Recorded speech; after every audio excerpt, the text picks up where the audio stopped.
Greetings, adventurers, and well met Master of Dungeons here on the Master of Dungeons Twitch channel, twitch.tv/themasterofdungeons.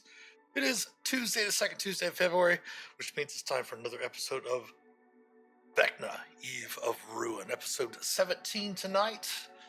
Welcome in, viewers, welcome in, players. Let's go over here to our combat screen, even though we're not in combat right now. But we can go ahead and remind everyone of who everyone's playing, and then we'll go ahead and set up where we were last and start play. So go ahead, remind the viewers who you're playing. Agnoth, go ahead. Sure. Agnoth is a gnoll from the Critical Role setting of Exandria. He was from the village of Unyuthi in the Kryn Dynasty. He is an artificer, level 13, armor specialization.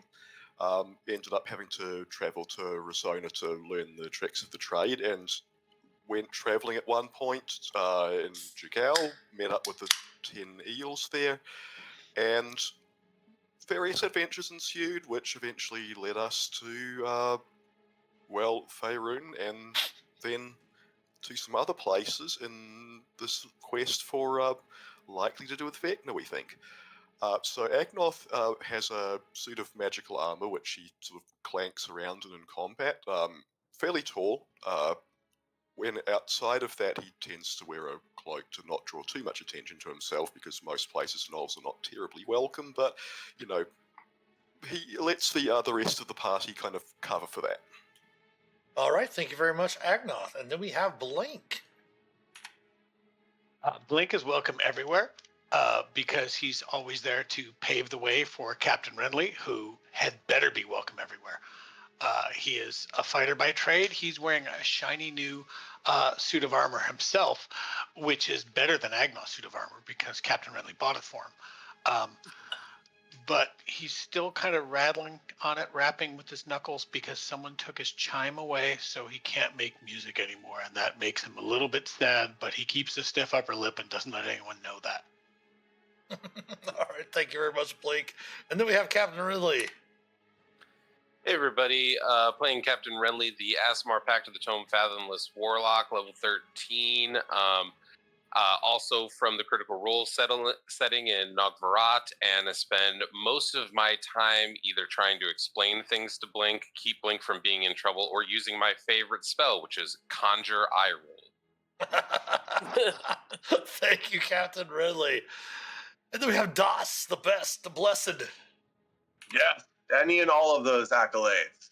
So Talos the Stormlord here, him, also playing Das, the best Minotaur there ever was, also him. Das is from a different place than all the rest of these friends. He is from the setting of Dragonlance, or the other Kryn, Ansalon specifically, where he was fighting in the War of the Lance, and at the moment he was blipped away into Faerun, and joining this crew on our magical expeditions across the multiverse. He is a Oath of Conquest paladin who thinks of himself as the vanguard of the return of all of the gods of Kryn, and he's certain to make you aware of that. All right, thank you, Das. And then we have Devana. Sarah, I'm playing Devana. Devana is a Twilight cleric. She is tall, dark-skinned, covered with golden tattoos. The one thing she is sure of is that absolutely no one is following her, and her purpose in life is keeping this motley crew alive. All right, thank you, Devana. And then we have Minerva. Hello, I'm Dana, she, her, playing Minerva Moore. I'm she, they, she's she, her, but that's okay. Minerva is also from the Call of the Netherdeep Critical Role campaign thing. She is from Tamale, where she came from a family of merchants and is the proprietor of Moore's Curiosities in Port Tamale. And she, her place of business showcased rare artifacts and obscure items that she procured in many adventures, and one of these items might have pierced her mind with a warping influence and gave her some strange powers, and turned her into the aberrant aberrant mind sorcerer that she is. She's hooked up with the eels and has been traveling around with them. Opened a sister shop in Neverwinter, but is now traveling the plains. And she's also level 13, custom lineage, but mostly looks human. Just her skin is tinged a little bit purple. All right, thank you, Minerva. Everyone, go ahead and start with heroic inspiration if you don't have it from last session. Again, don't feel the need to hoard it. But I'm having a small technical issue here on my end, so we're going to go to our tech issues, to our tech screen, just for a little bit. We'll be back, so everyone, please stick around. Let me fix this real quick.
All Okay. right, we're back on this side of the little tech issue thing. Hopefully things are fixed up here.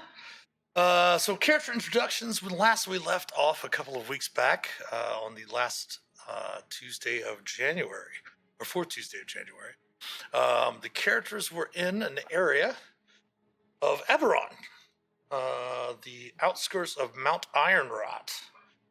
They had traveled from the sanctum of the Wizards 3 and Sigil and arrived from an oval portal into the Morin lands and realized that after the last war in Eberron, this area had been devastated with basically just a wasteland, foggy, cloudy skies, overcast with ash and soot, and the ground and area around that destroyed. As I'd said, I think I'd put a photo there for everyone. Let me find it here real quick. I put it in everyone's journals, but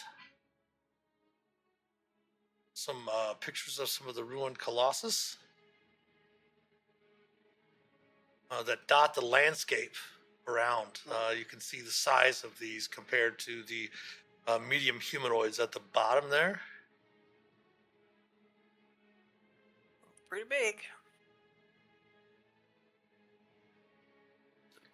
There's some other ones that's kind of a landscape of the the Mournlands here, where this battle took place. As they traveled to the first Colossus, they traveled over here and went to a couple of different ones, looking for docents, which they need. They have discovered they need in order to get this docent with the rod of 7 parts that they have to 2 parts of so far, to find the third one, as the magic and everything in this area is warped as well. Even the sense of time and distance has been warped, where they thought something should maybe take maybe an hour in travel, and it takes about 4 to 6 hours. But eventually they had met up with some warforged pilgrims. One in particular named Mercy, that was the leader, and they informed them about their village, talked a little bit about that. They actually learned a secret from Mercy, if you all recall that. Yes, should be in your secrets handout. Yep. Yes. One of her friends is missing, and was told about some raiders. And there's a warforged group called the Lord of Blades that kind of just pillages the surrounding landscape, as well as some veterans. And towards the end of the last session, the party did meet the veterans and went to their camp, and with a grand entrance, kind of put the veterans a little bit of intimidation and stuff and fear into them a little bit. But they were able to converse with them and I don't want to say make friends, but at least chat with them. There was I believe it was a half orc, or maybe an orc, and 2 halflings that were members. I believe they call themselves the Turquoise Spear. Yes.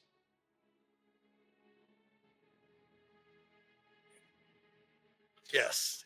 Caliph, the halflings are Dordelin and Greason. Yes.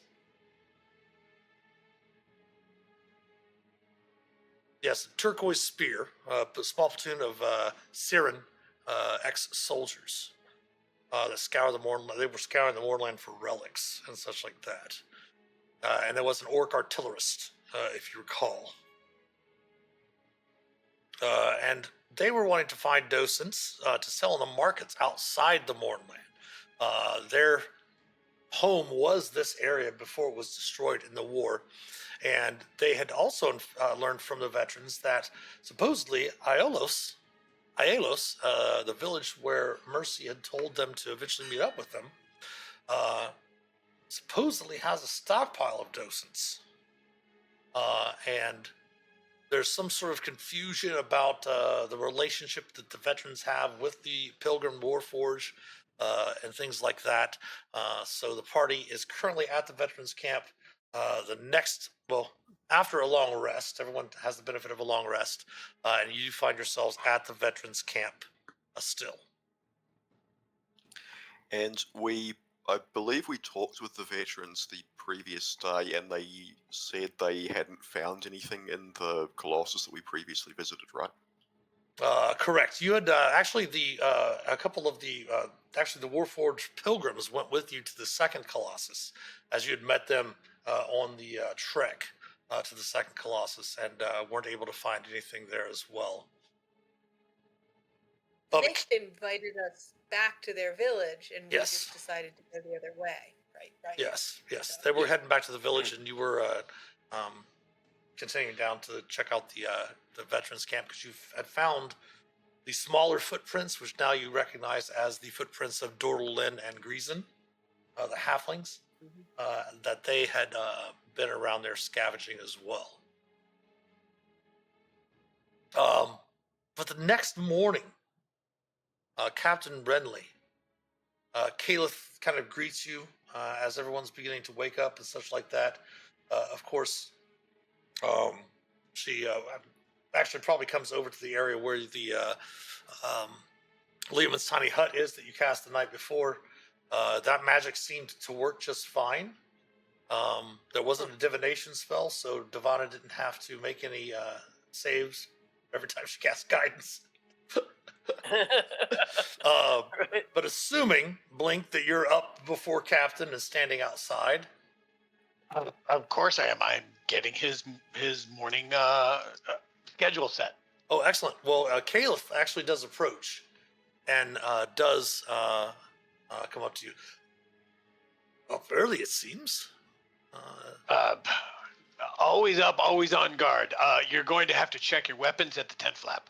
Oh no, I wouldn't presume to enter into your sleeping areas and such, private that it might be, but we have a meager rations if you'd like to share them. But if you have a moment, I wouldn't mind speaking with your captain, if you might have the time. Just allow me to check one moment. I'll stick my head inside. Captain, are you awake? I am now. Oh, yeah. Oh, No, yeah. I'm joking. I had got. There's someone out here who wants to talk to you. I think we met her yesterday. You think we met her yesterday? You're not sure? Hold on a second. Did we meet you yesterday? She has a very, very confused look on her face. Says, yes, your friend parted the water of the river and came into our camp last evening. There's some, yes, sir, something. I mean, they're babbling about a brook or something like that. Yeah, we met them yesterday. I'll meet Blink at the door and say, yeah, of course they can enter, and then put my hand on Blink's shoulder and say, I'm proud of you. She called Das your friend and you didn't correct her. That's progress. And then I'll let Caleb enter. She actually, kind of looks in there, since she can't really see, the outside of it or anything like that, since it's kind of, camouflage from everything around it. And she's like, actually, it is a bit of a personal matter, if I can speak with you privately. Well, privately includes Blink, as he is my protection. And so 2 is as private as you're going to get. And she Is nods. Devana close by to hearing this? Oh yeah, you're all inside. This is just the beginning after your long rest, waking up, Okay, preparing for your day. Yeah. Oh yeah. Right. Yeah, I have to be in there, or Liam's tiny hut goes away. Right. I will risk my life to give Captain Renly guidance as he heads out. Okay. Give me a wisdom save. Don't say. That's right. This place does funny things with divination. Right? Nice. You actually are able to give him guidance, so he'll get a +4 to his skill check, and not confusion, which would give him a -D4 to his skill checks. Excellent. Devana, if you remember that one time back in the catacombs, I'm gonna leave the echo here. If it poofs, I'm dead. Come running. Captain needs you. Okay, Roger.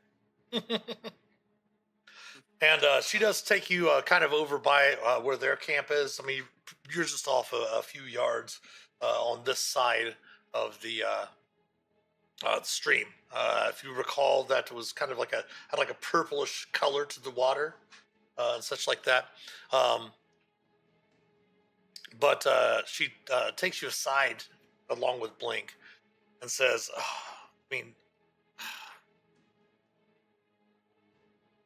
you've been friendly and been kind, and I understand that you are on a mission of much import, as you had mentioned to us before. But I want you to understand something. I don't mean this to seem that you would not, but I don't want you to view us as just scavengers that are out to make a quick piece of coin. I am responsible for Dordelin and Griesen, and the aftermath of the day of mourning. I lost several valuable magic items and a purse full of gold that we would have been able to use to stave off our current financial plight. I know that the items are long gone, and fear that the other veterans will reject me, or worse, if they found out that I once had the money that we desperately need and lost it. I just want you to understand that our search for these is not just a situation where I want to get rich. They have been loyal to me, Dordelin and Griesen, and I want to find a way that I can provide for us and have a comfortable life. I hope you understand. Before Renly responds, Greg is asking, is this counting as another secret? As a matter of fact, those that are still in Liam's tiny hut, you all get a piercing pain in your head. Again, you see a vision of this dark figure, almost as if you're standing with a stench of death in the air in some sort of deep, deep, dark chamber, plucking arcane strings from a vision of arcane magic in front of him. And indeed, this is another secret that I'm going to put into your journals. Okay.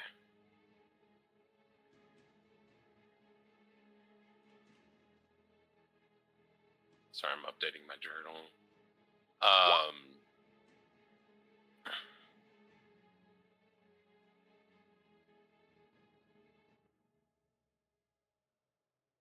Well, Caleth, I believe that even though we are new friends, I won't say strangers, you show a lot of good faith by coming here and trying to explain that.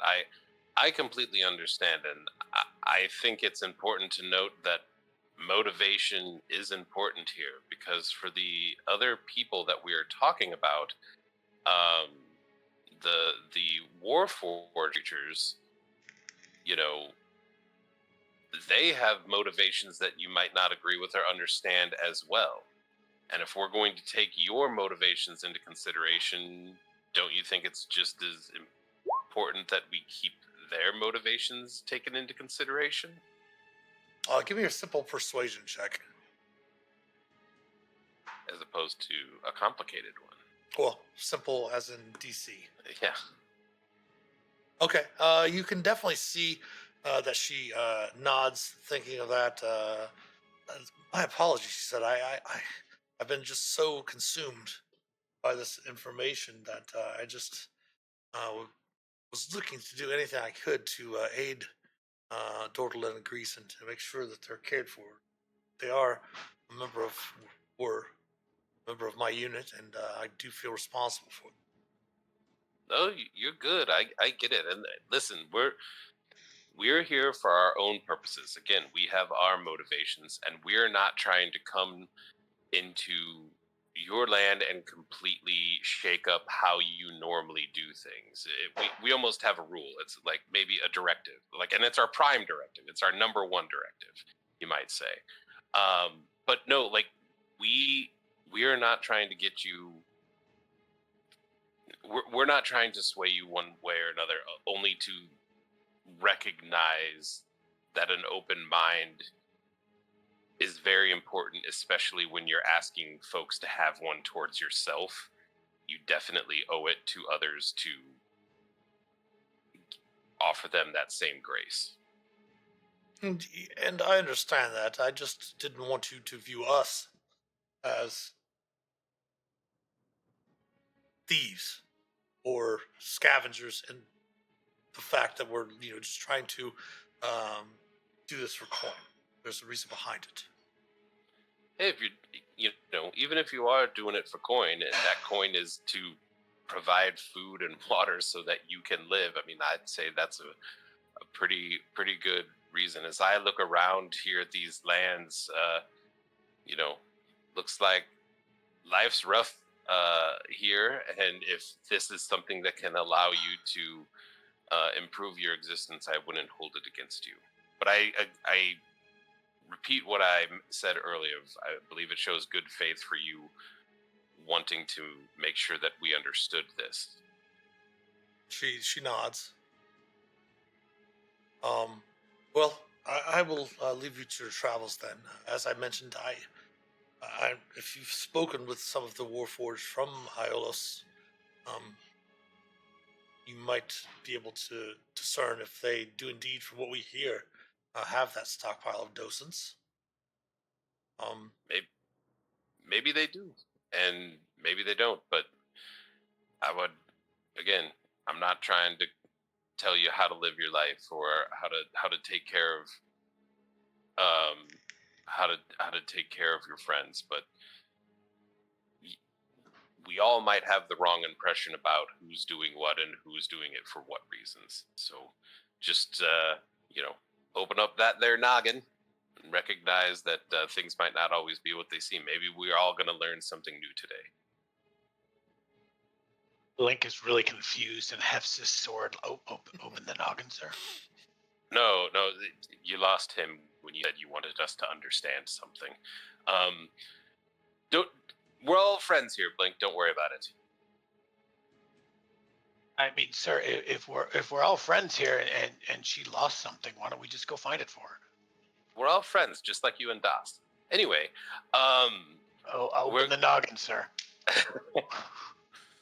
No, but I'll say before anything, I do want to share this with all the other eels, and we need to get ready for the day. So, you going to be here for the day? Yes, we thought about heading to one of the colossi to the west of us. Normally, before the day of mourning, it would have taken maybe a couple of hours, but of course, you might have already noticed travel here in the Moorlands since then is a bit skewed.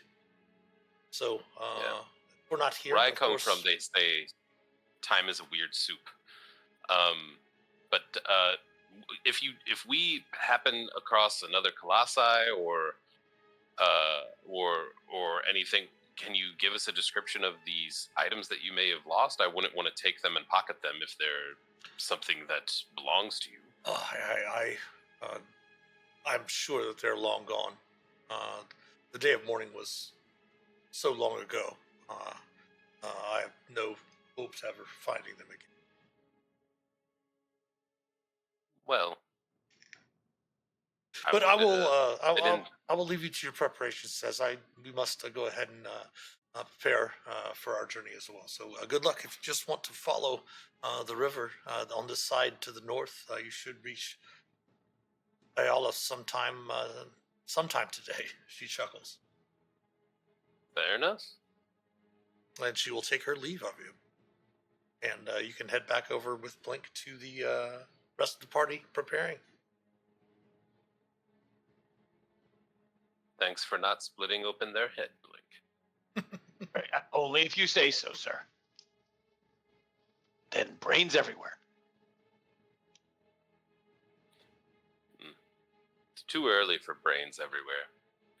Let's talk with people and see what we're gonna head out for today.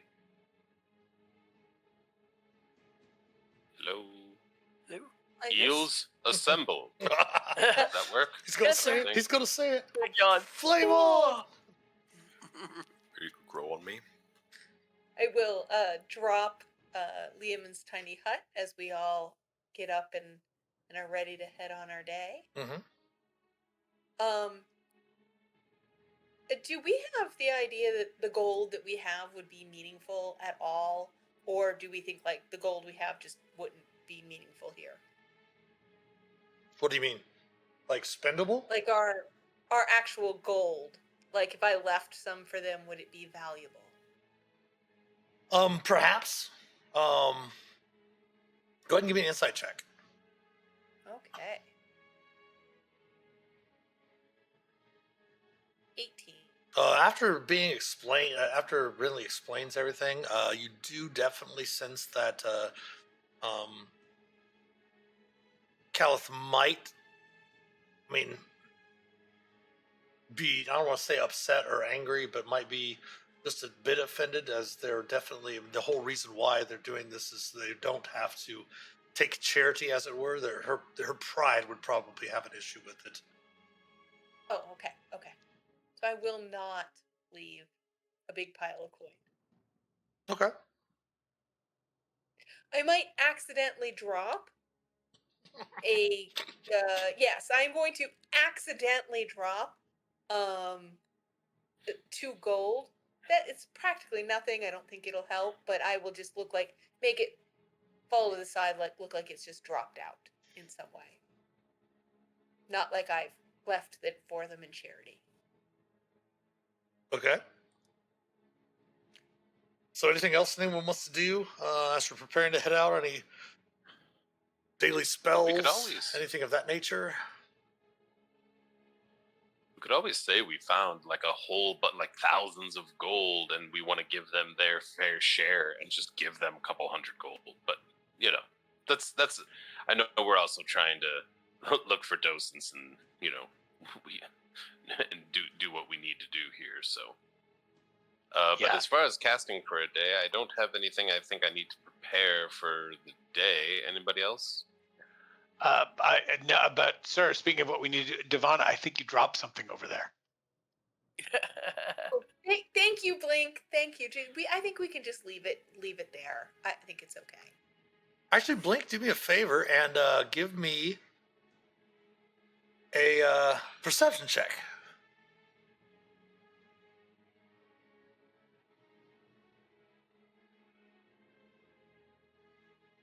I'm rolling at disadvantage for some reason. I don't remember why. That would be normally being out in the on the lands itself because of the lightly obscured areas and stuff. However, this is right here in this camp, so is this not at disadvantage? But with a 14, you do spot near where Devana had dropped those coins some loose bricks among the bridge's remains. Loose bricks. A smart person, Agnoth. Yeah. Over there, there's some bricks or something. Like there was a wall, but not really. Could maybe I hate to say it, but I think you're better at looking at this stuff than me. Agnoth looks a little confused for a while, but as most people do, as most people do, have to convert conversation with Blink. Yeah, but and then just goes to check if there's anything more than meets the eye with these things. Looking through the loose brick and such like that, you do find this amongst some of the ruins. Huh. Speaking of things somebody left, and I pick up the potion of greater healing and show it to, I guess, Devana.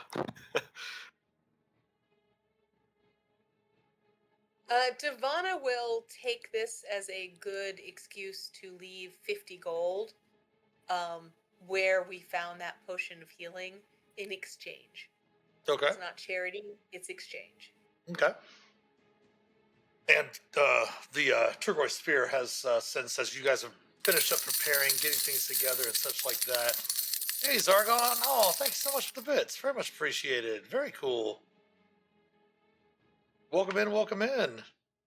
And yes, you can leave that. And of course, the turquoise sphere have already gotten their things together, already gotten bundled up and things of that nature, and have already started their trek towards the Colossus.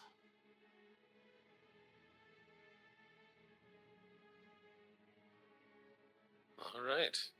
Devana just has a bad feeling today, and she's going to put Death Ward on Blink. Or remind me, Captain, our names are in your book, right? Some of them.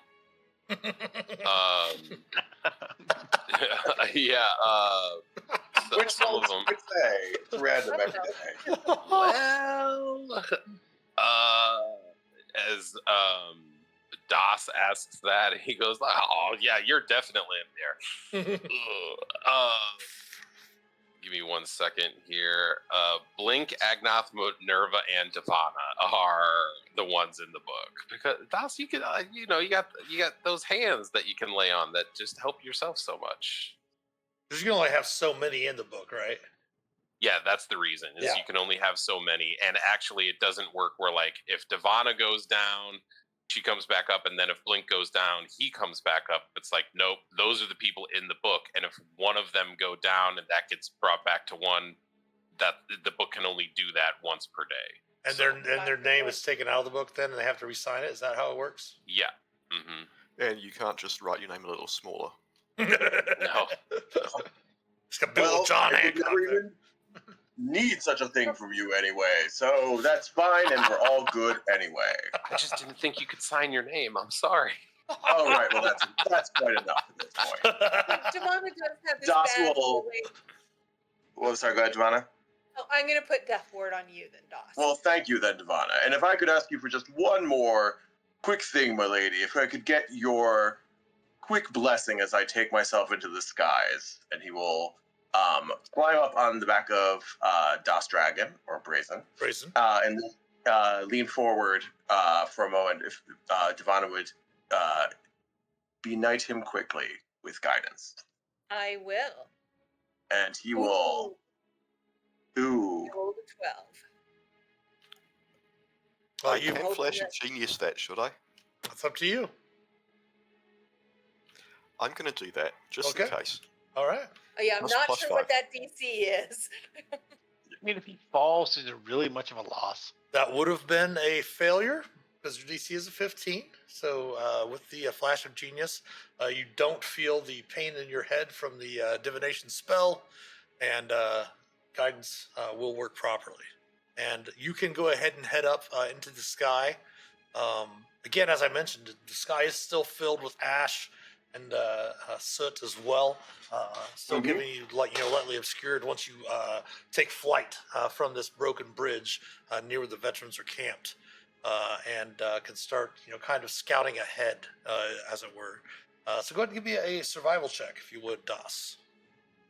Will do. And then a perception check afterwards. Survival. Nice. And I will save the guidance then for the perception, because that is much worse.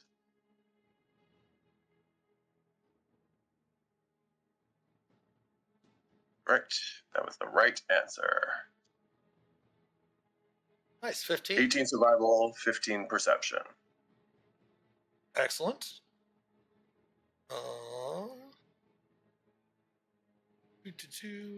Trying to find my... Here we go.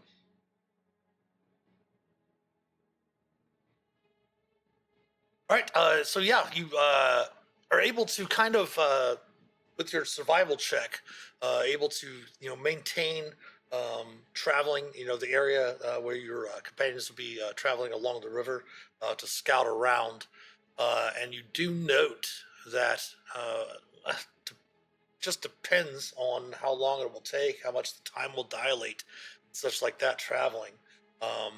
But you do note that there does seem to be other scavengers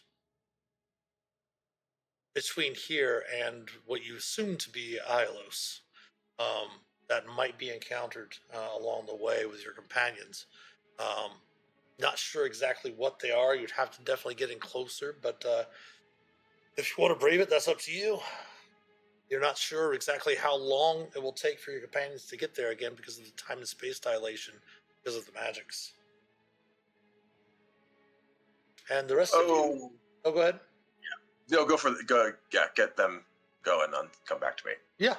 So whenever you guys are prepared, Das has gone off to scout ahead. Well, we should set out on foot after him, I think. Yep, I think Sounds we're done. good. Here. All right, so And my intent is also to keep within eye distance of them, like not to literally move so far beyond them that they couldn't follow me. Yeah. Again, very similar to the previous day's travel. It does appear, Das, just seems as if you're like, maybe 20 to 30 feet ahead. But the rest of you kind of see glimpses of Das, of what appears to be farther up in the sky than he actually is, which you're aware of as you've spoken with him about it the previous day, traveling across the Mournland. And start making your way following along the river towards the village. Everyone go ahead and give me, actually, who's leading the group on ground? Blink? If Captain says I'm leading him, I got point. If Captain doesn't say that, I don't have point. All right, well then the disembodied voice is asking who's got point. Devana will say, out of character, I have +5 survival. Who can top that? Works for me. Blink has +7, even if he can't count that high. Okay, then I think Blink should be out in the lead and doing the survival check. All right, so go ahead and give me a survival check if you would, Blink. 19, excellent. You're able to stay on course. Let me see here. All right. You're traveling around again the wastelands all around you here in the Mournlands, following the river, occasionally stopping as it seems that you're farther from the river than what you think. Getting your bearings, starting to find out exactly where you're at in relation to the distance to the actual river itself, and continue. Travel for about what it probably is around 3 hours or so. But everyone, go ahead and give me perception checks, please.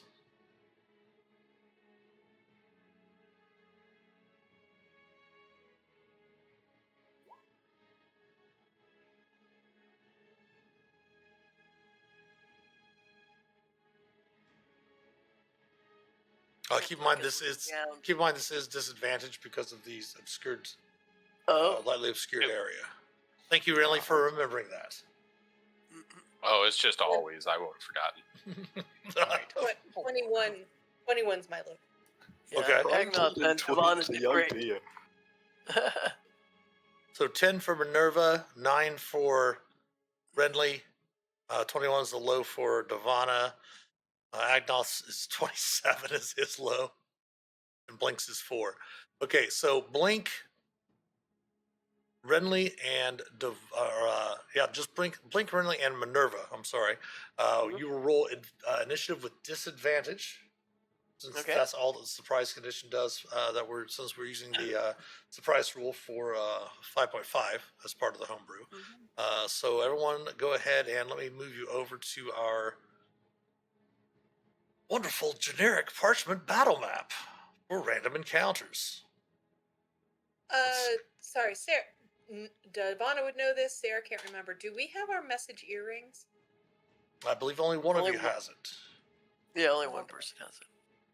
Okay. But Renly has the spell message. Now, I hate to be that guy, DM, but no, I really don't. But since they took my chime away from me, I re-equipped and reattuned to my Spear of Warning last night. Okay. Which in theory means that me and my companions can't be surprised. I'm going to allow that for the next combat, since it really wasn't mentioned until just now. Okay. If that's okay. I'm good with it. Again, it's just disadvantage is not as bad as what it used to be. I do need to pull out a new version of DOS, though. Give me 1 second.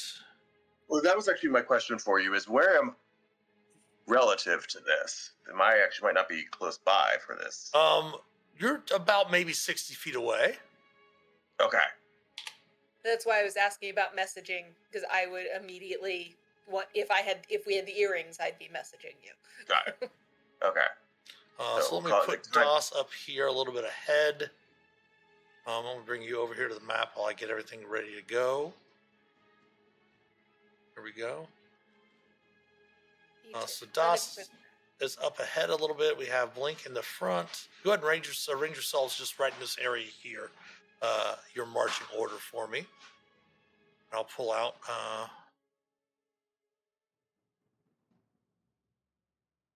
What is attack? Right is to the front. Oh, you're as if you're going to the north. Oh, we're going north. Okay. Yeah. Well, Link is by there, and the echo's by Devana, because Devana's always been nice to him. Who's leading? I thought Blink was leading. Blink is leading, yes. Okay. I'm going back. All right. Yeah, All right. that looks about right to me. So let's go ahead and select your tokens and roll initiative. The 3 that were surprised with disadvantage. And then after this, I will know now that Blink has his weapon of warning.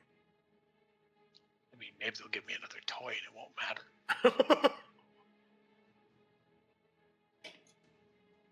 They do like to take away your toys, don't they? I know.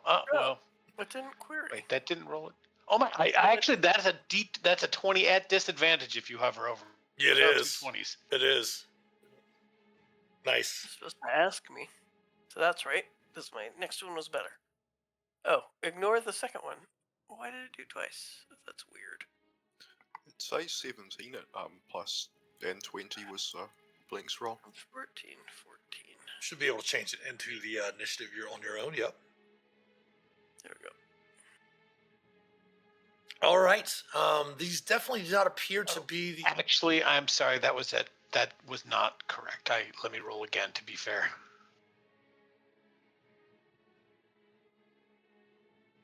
What are you Okay, doing tonight, Blink? What are you doing? What happened to I'm your trying to- Hold on real quick. Das, what happened to your dragon? He disappeared for a second here. Ah. I like how I was just mocking Blink and then I screwed up. There we go. That's what happens. Let me move it. Let me send it to the back. There we go. Because I actually pulled There him you out go. first. Yeah. Oh, Perfect. bless you. I mean, I hate to say it, Dust, but thank you very much for doing what you did with the token there. All right. These definitely do not appear to be members of Mercy's group or these pilgrims. You can easily assume when they pop out. Let me go ahead and give you. Well, they don't have any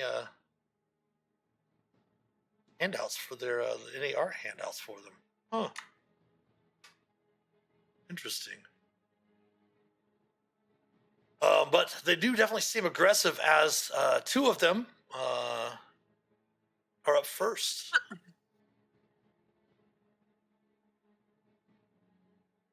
They are going to fire at you.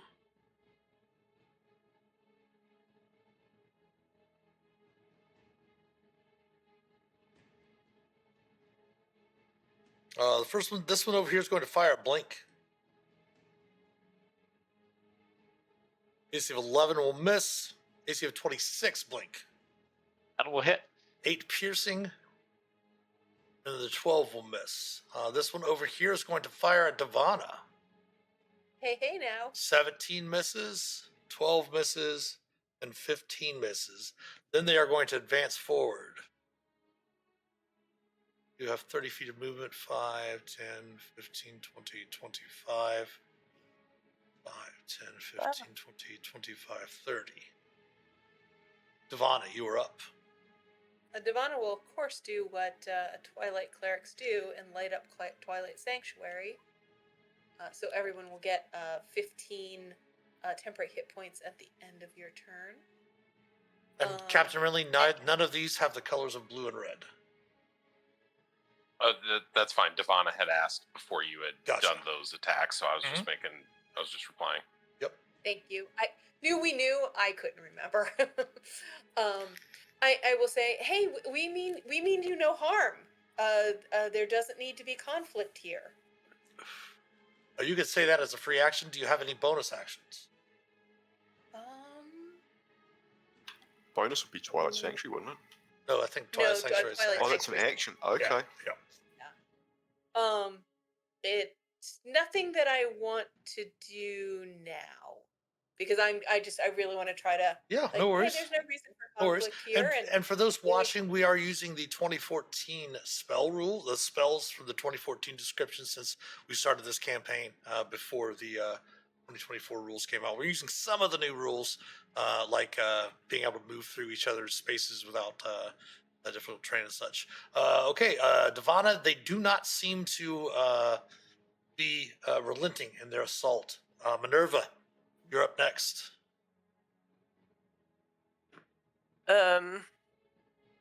Heck. I'll tell you what, Minerva.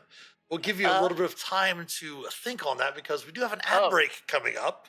Oh, okay. So let's go ahead and pause here for the ad break. Let Minerva figure out what she wants to do. I know. I'm pretty sure I know what to do. That's okay. For those watching, go ahead, take the time to stretch your legs, use the restroom, grab some snacks, replenish your beverages, hug your fur babies, and we'll be back on the other side of the ad break. So please stick around. We'll be back in just a few.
All right, back on the side of the ad break. We are in combat. Minerva is up. We have a couple of blade scouts and a blade lieutenant that have engaged them in the wasteland in their trek to Iolus. Minerva. Okay. They're probably going to do this, but I am going to twin cast blindness deafness on this one and this one. Excellent. So there we go. It is 18, I'm pretty sure. Making sure. DC 18. Oh no, it's DC 19 because I have my blood well vial. Oh, yeah. All right. I don't think they have anything extra there. It just might have a high con. Attempt their con saves. The one by Blink Yeah, and then the one by Devana. is going to be blind, right? Mm-hmm. The one by Devana.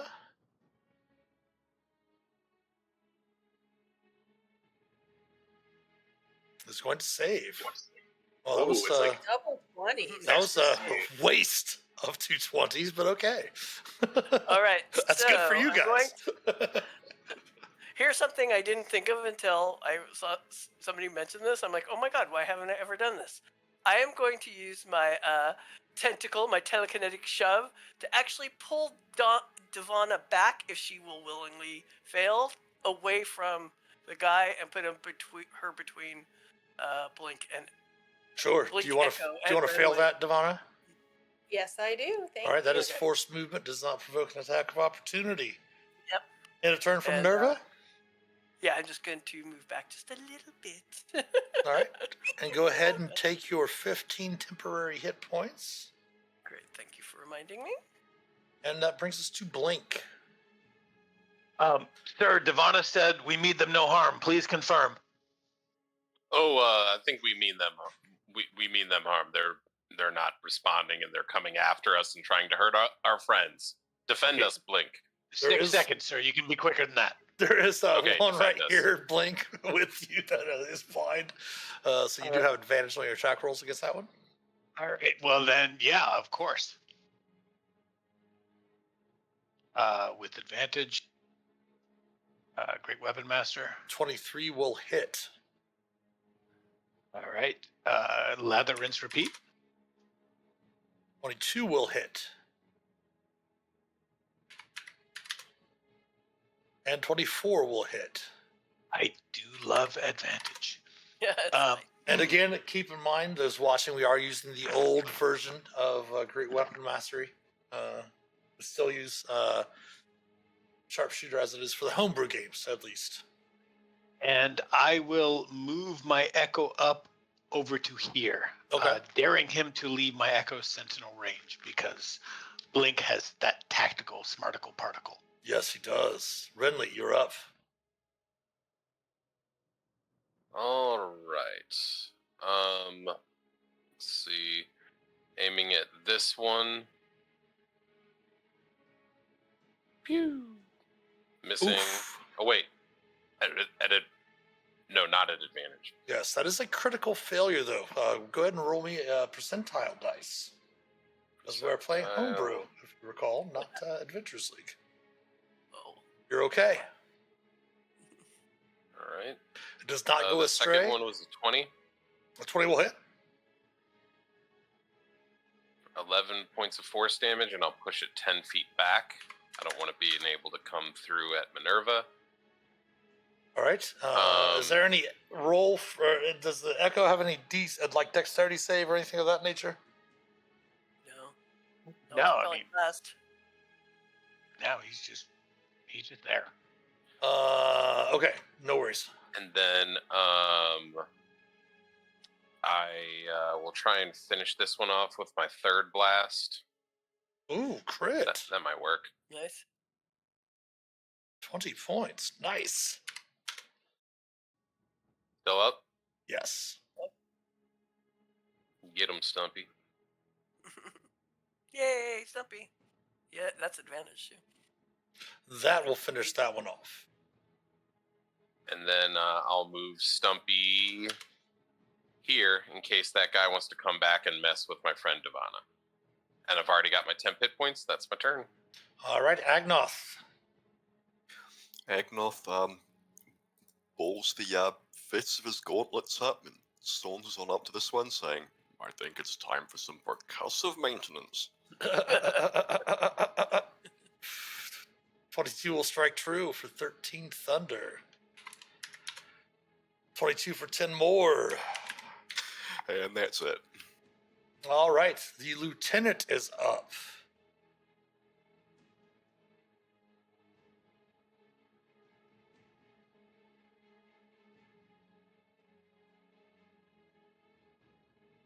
The lieutenant is going to move down.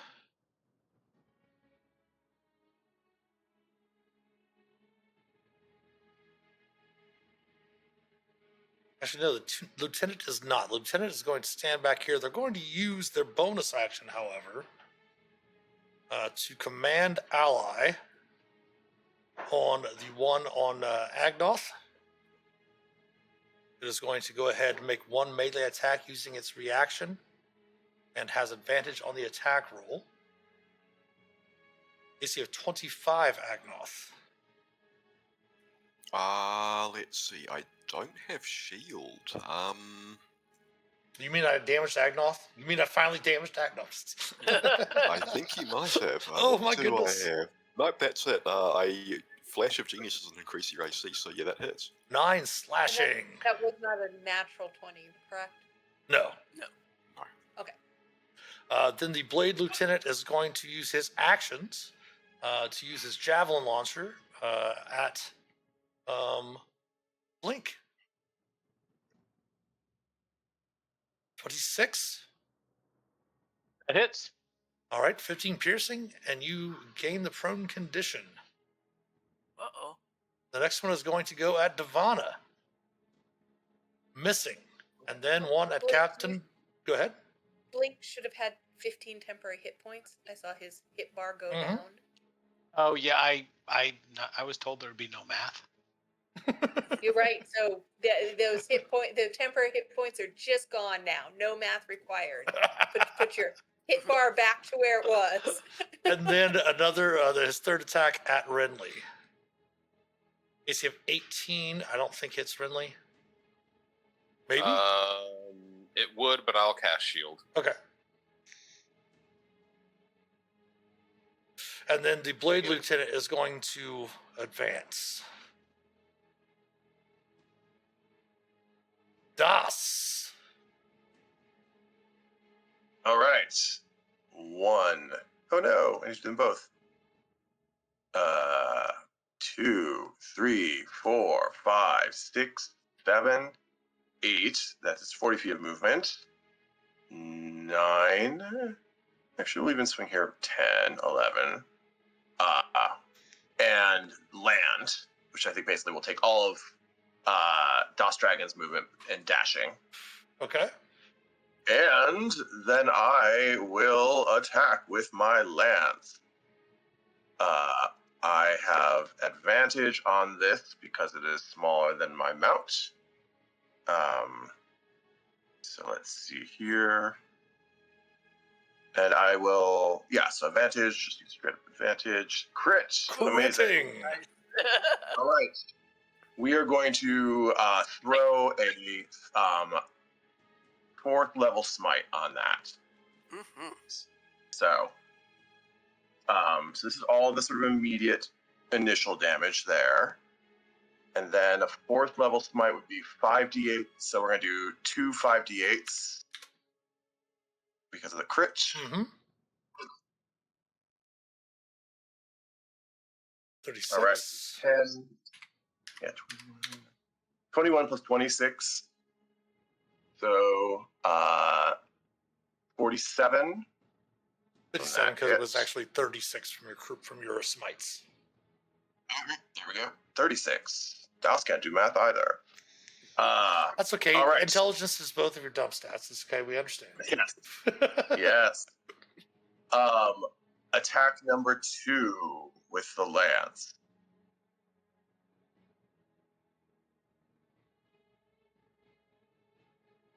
And that was 31. just a normal hit, right? Almost. 29. Yes. Yep. The radiant, the piercing, and then I will throw a second level smite. Oh no, just a let's do a second level smite. Or no, third level smite on that. Third level smite. 17. And I will what the heck? We'll try doing a demoralizing strike. Rider on top of that as well. I bet you it won't affect him, but it'll be useful to know. So demoralizing strike requires them. Let me throw this up there. Sure. Where is it?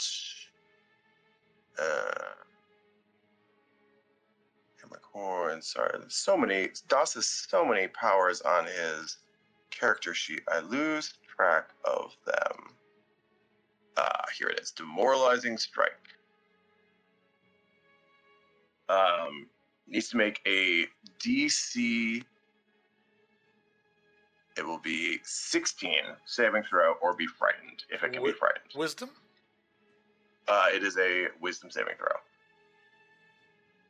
It appears to be frightened. Oh, Excellent. yeah. And I believe that's going to be all of DOS's actions. I don't have any great bonus actions, and I'll leave something for other people to do. All right, top of the round. The scout is up over by Agnoth. It is going to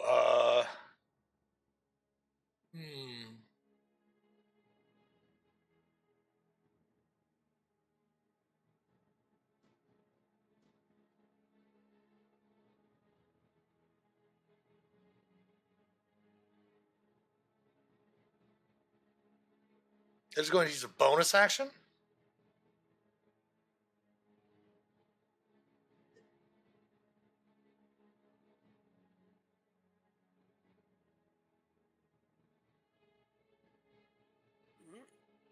So you move over to here. Let's see, 5, 10, 20, 30. Nope, right to there. To attack Blink. They do have pack tactics, but Blink is actually prone already, so it already has advantage. On Blade. 24 for 15 slashing. So now there is math. 26 for 10 slashing. And 27 for 12 slashing. So a total of 37 points. That is its turn. Devana, you're up. I did not like that at all. I'm very mad. I was going to do something, light like Toll the Dead, but now... Use those that I resources. Yeah, exactly. I mean, normally you would have taken half that damage every Right. time, so you're actually up on things right now. Yeah, I'm up on things. I'm going to reach out and inflict wounds on it. Ooh. And I'm going to do that at 3rd level.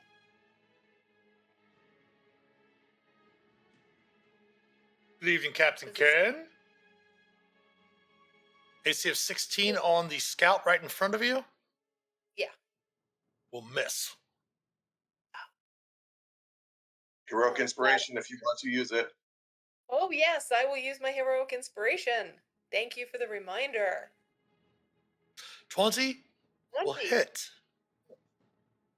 29 points of necrotic damage on it.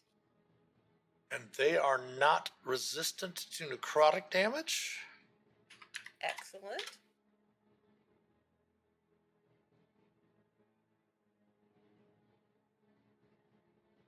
Anything else for Devana? If not, go ahead and re-roll your Twilight Sanctuary. Yep. Yeah, I don't think there's any need to bring up a spiritual weapon at this point. I think my guys have got it. Twilight Sanctuary this time is 17 temporary hit points. Nice. That brings us to Minerva. trying to decide if I want to twin this or not.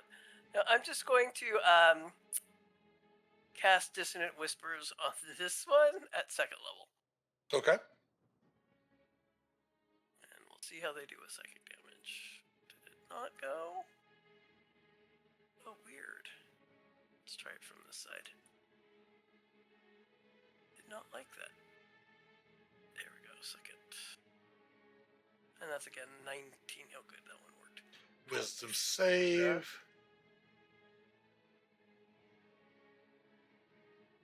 It will fail. Yay! 13 psychic. Must run away! Use its reaction available as far as away as the speed allows. And then opportunity attacks can happen. Yes, they can. So he's surrounded by all 4 of those my buddies over there. So I think all 4 of you get to take op attacks. Unless you use reactions. So, Blink, you can attack from your prone with a disadvantage. Renly, do you have a disadvantages? Yes, Renly, do you have a melee weapon in your hand? Not in my hand, no. Okay. You have Warcaster. Nope. Okay. 19 will hit. And a 19 will hit. And I think Doss gets one too, right? No, Doss is right beside it still. Yeah, basically needs to use my own. Yeah, Yeah. okay. 26 points. Nice. Doss doesn't really have the same good battlefield reactions that Blink does. That's as far as he could go, huh? Okay. Yes. Great. He can just use his full movement, which is 30 feet. Okay, great. Awesome. All right, Blink, you are up. I guess Blink will get up, first of all. And then Lieutenant, he's not quite sure how to pronounce it, but yeah. Right, Tenant. Right, yes, right, Tenant, sir. Right you are, sir. 13 probably. Oh, wait, I'm not at this. Well, that was the left roll anyways. 18, right? No, because gotcha, I see. I'm a flat roll, so Gotcha. 15 so far on the first 2. 15 will miss. All right, we'll take off the Great Weapon Master and go for a 19. 19 will hit. Got it. Third attack. And that was all 3, but gotcha. I'm going 13, to 15. burn 1 use of Unleash Incarnation so the Echo can attack the dude over here. Gotcha. 29 will strike true. Now I roll well. Finishing off the scouts. Okay, so I will mark that off that I've used that feature, and I'm done. Renly. 17 temporary hit points, please, Blink. Oh, thank you, because you know I'm going to need them. So 17 hit this fella from Stumpy. Normally would, but it will go ahead and parry, causing it to miss. All right. Then just 3 pew pew pews. But I'm not gonna try and push it back because I don't want any of my friends to have to chase him. Okay. Pew. 15 will miss. 21 will hit. Pew. 21 will hit. All right, Agnoth. 17 temporary hit points, Renly. All right. Agnoth will lumber up here and see if he can punch him in the back of the head. You will crit. Nice. Nice. He's still up. He is still Second up. swing. That might miss. 17 will hit Ooh. because the parry only counts for 1. He's still up. He goes next. I don't have a bonus action that lets me attack. I'm going to have to. All you does. All right. Him. He is up. He's going to use a bonus action to rally the troops. Oh.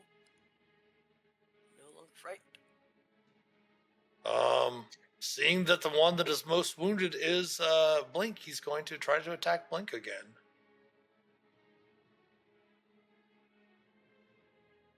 Ow. I negate that 20. Yep, there you go. No 20. No crit. So 22 from the reaction from Devana, and then that's reduced by 6 from the reaction from Captain Renly and Stumpy Shield. So that would be down to 16 slashing. Why 16 slashing? It was not a crit. Because it would have been 42 slashing. With the crit, the crit would have been the extra 20 damage. Sorry, any hit on me is one that So it's Captain Renly doesn't have to take. just its normal hit would be 22. The crit damage would have been 42. Gotcha. Yeah. Okay. Second Yeah. attack Hit hard. will miss. Wow. That's a hit. And then that will miss because of Blink's nice shiny new armor that Captain got for him. Got a Yay! new coat. I've got a new coat. And Das, you're up to finish it off. All right. Well, we can't have you hurting Blink, I guess, can we? Wait, what? That sounded so sincere. What were you using? What were you using to give you advantage? Oh, because it's smaller than your mount. Is that what it is? Yep. That will finish it off, taking you out of combat. Man, they hit hard. When you were like still 16 after I negated a crit, I was like, oh my goodness. Right. We'll move you all so- back over to the new map, the other map. Agnoth is going to start to try to pull one of them apart to see how it worked. Yeah, I was gonna say. Yeah. Definitely gonna look through and see if they have any interesting artifacts on them. Are they interesting artifacts? Yeah, exactly. Can I stick one in my bag of holding? You can. I'll save it for Agnoth to work on later. You can take parts of them if you want to study them later. They definitely are warforged. Probably from that Lord of Blades person that Mercy had mentioned to you. I'm gonna tell Blink I'm proud of him and give him a high five. Nice. Go ahead and do me a favor, Devon, if you would. Give me a few more rolls of your Twilight Sanctuary. Thank you.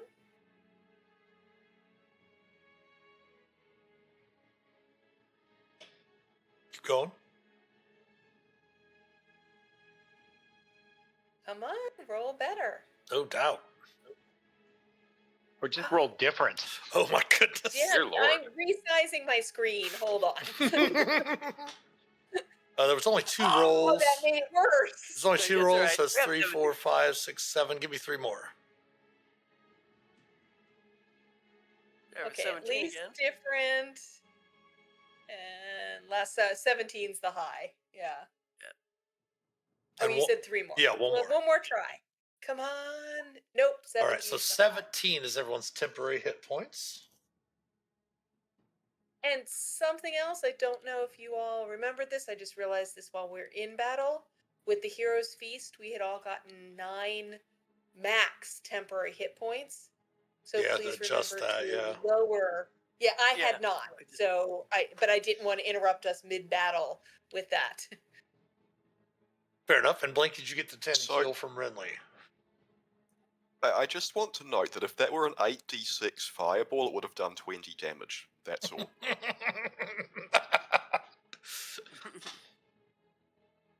I do have a screenshot somewhere where we had one of my players rolled 12 damage on their fireball. Oh, yeah. Brutal. All right, but yeah, in the aftermath of the battle, you can definitely searching through. They don't have anything of value on them or anything like that, but they're the way that the Warforged are painted up. They definitely seem to be members of this Lord of the Blaze or something, whatever their name is. That seems to be in the area as well. But if you want to go ahead and take moments to take care of your companions that are wounded. Blink, how far down are you? How many hit points are you missing? They knocked me down before, but I'm standing up now. Excellent. How hurt are you? Oh yeah. But I mean, it's a scratch. I mean, it's a deep scratch. It's a deep scratch. I will not found the god make again. him drink a greater potion of healing. We'll start there. All right. That puts me up to. I'm at 119 out of 156. No problem. I am going to. Agnoth, how hurt are you? You got hit too, right? Not at all. Your Twilight Sanctuary did a great Took job. care of it. Okay. I am going to go ahead and just give Blink a superior potion of healing as well, and conserve my spell slots. Okay. I'm going to hand that Ooh. over to That should Captain get Renly you in case it can be pretty better close. used. Oh, wow. Maybe not. Yeah, I think that should get you pretty close to full. And she specifically said that she was going to distribute to you, not hand it to you for you to drink yourself. Yes. It's Yeah. Devana. She knows way better than to do that. Open up for the choo-choo train, Blink.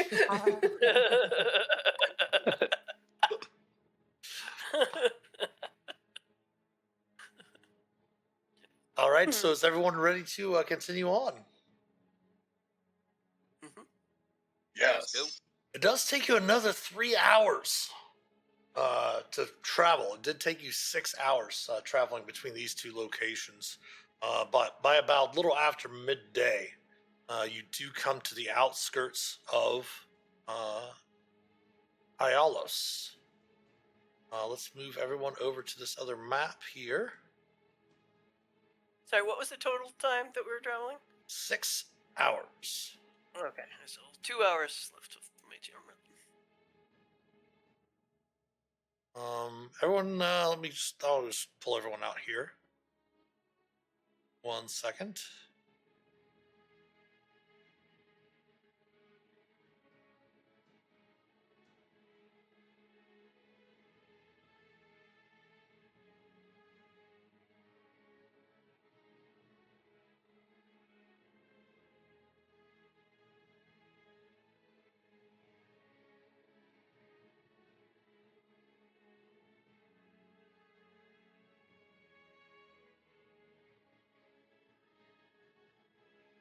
Bring everyone over to the other map. Let me go ahead and give you a description.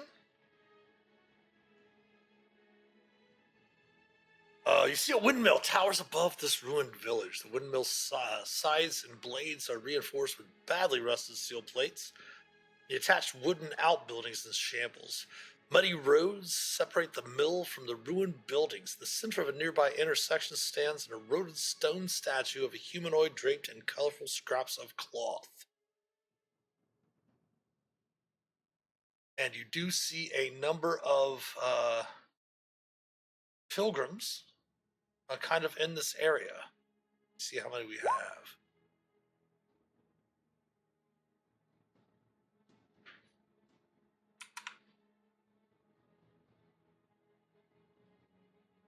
Let's bring some more over from the GM layer.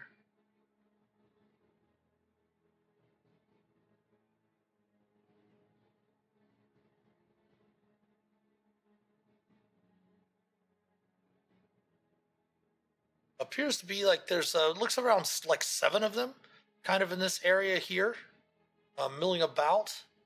They all seem to be very similarly dressed to Mercy and the other. You do note that some of them do appear familiar, and at your approach, they do. Some of them, of course, look wary at first. But those that you had met with Mercy do, kind of put their hands on the other Warforged and whisper to them and such like that. And you see one of them head over up in this direction. So you should be able to see your tokens down here, correct? Yep. Yes. Perfect. Yes. And you see one of them come up to you and it says, please, friends, it's good that you have found the village. Please come in. Enter into the village. You're more than welcome. Thank you. Wait, sir, do we mean these guys harm? No. We do not. These buildings are all sort of damaged, I guess? Do they Oh just yes, look like very normal very ruined. architecture, or is there anything unusual about them compared to what we've seen before? Nothing that nothing you've really seen before. Definitely ruined. Can't really even tell exactly what they might have stood for other than the mill itself. Um, but you do note that the statue there at the center, you see colorful scraps of fabric draped over the shoulders and outstretched arms of the statue. Um, it does appear to be some sort of humanoid form. It is some of the features have kind of worn off from time and such of that nature. Is this some kind of religious figure? We do believe that it was a statue of the village's founder, and just out of respect, we are grateful to the village's original builders for creating the space for us to use, especially to mourn. But one moment, someone is fetching mercy for you. And as this one comes over here, the door does open to the mill, and you do see Mercy exit out. Oops. Friends, Mercy says, coming over. It's good to see you. Any news from the wastelands? Yes and no, a little bit. Mind if we talk in private? If you wish, but we are a communal community here. Yeah, not necessarily for keeping secrets or anything. Just wanted to go in, get comfortable, have a chat. Certainly, please follow me. And you see him head back over to the mill. And she says a few words to some of the Warforged out there to prepare. We'll head out here momentarily, but have everyone start getting ready. And the Warforged nods to her, and you see some of them start going over. And you see little areas. Obviously, no bedding, which is odd. That was one of the first things that you note. You do see a couple of them kind of coming back over to some of these ruins and such like that, and just basically sit down, and you see their heads kind of drop down and seem to be, I don't know, perhaps maybe meditating. You're not really sure. You've never really seen their like. Does it look like what elves do when they trance? Give me an insight check.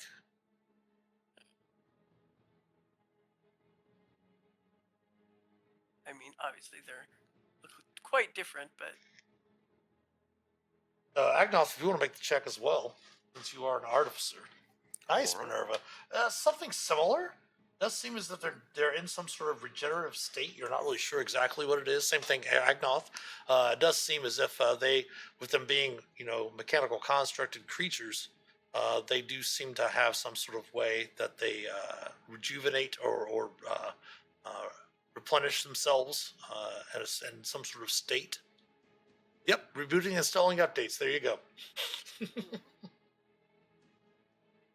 But entering into the mill with Mercy, you see inside the millstones have been removed, leaving a fairly empty space. You do note that there are some very rough map of the region, very similar to the one that Mercy had given you, and you see some notes written down in an odd language, but you can easily make out it just seems to be like plans for expeditions and such like that the Warforged have for looking for the docets around the area.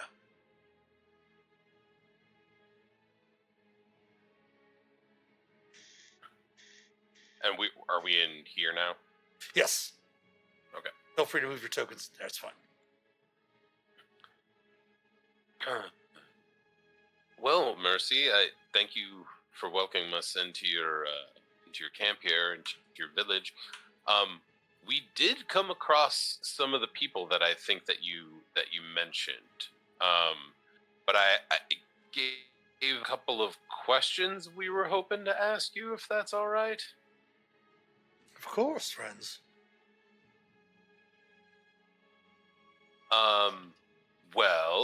So first of all, we did come across a rambling band of hostile Warforged, and we destroyed them relatively easily. So yay, right? Like those hostile Warforged, there's a couple that won't be bothering you in the future, so that's good. Go ahead and give me an insight check as you notice Mercy kind of tilt her head down. Nice. They seem to be almost mournful in their expression. If you can really see much expression in their face, that is sad.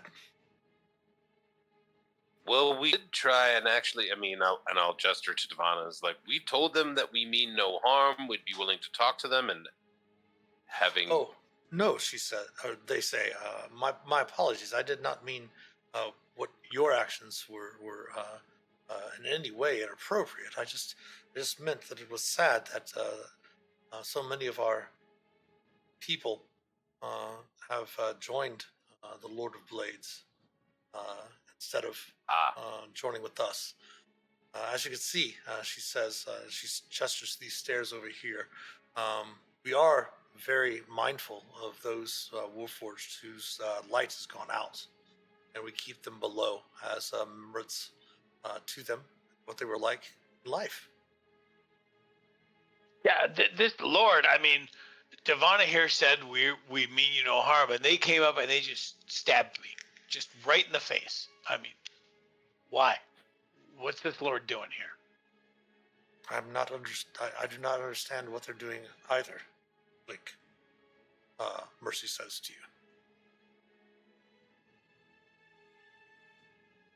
So Sorry, go ahead, Blink.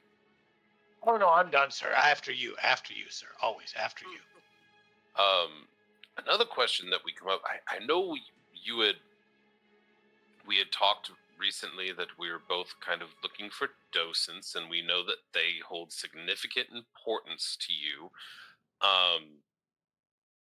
And you're trying to find as any that you can, but do you have a bunch here already and you're still just looking for more? We do not. We have many docents that no longer function. But we did find one recently that does function. Oh. Like since we've last spoken, or Yes. Taken from one of the colossi, and they actually kind of on the map. They gestured to the colossus where the Syrian veterans were heading before you when you left their camp this morning.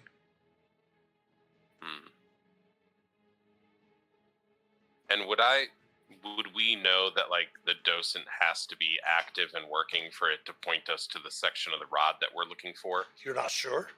Most likely, but you're not really sure. All you know is that the docent would be used to attune to the parts that you already have. One of the parts that you already have, and it should cut through the problems with the divination magics that the Wizards 3 had informed you about in the area. Well, these questions are begetting more questions then. Oh my goodness, it's like a Dungeons and Dragons adventure.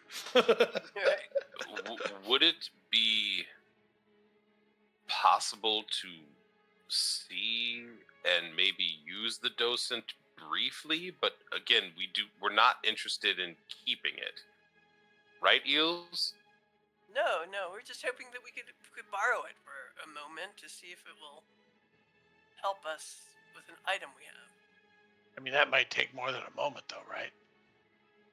You know, moment in a general sense. I mean, time is a weird soup, as the captain said. Especially A few here. minutes, maybe an hour. Well, you had mentioned Right. I would not have a problem of you using the one that we found. It is very sacred to us. As we had mentioned in our first meeting, as we traveled to the Colossus that we all examined together, any word of the Siren veterans? They've been harrying us for some time. If you could aid us in that, I do not see why we would not be able to let you use the one that we have. That is all we have, and again, they are very sacred to us. We talked to them a little bit, right? About. Yeah, about that. You've seen them. I think, Mercy, that there might actually be some confusion here. I think there might also be that you're both wary of these like other renegade warforged that are working for the Lord of Blades. Maybe some motivations aren't clear. Listen, I'm not trying to change what your whole tribe is about or willing to do, but I feel like if you would be willing to sit down with the veterans, I think you'd be able to clear up some misunderstandings and actually might be on the same side on some of these things. How so? And they kind of turn their head tilt their head to the side.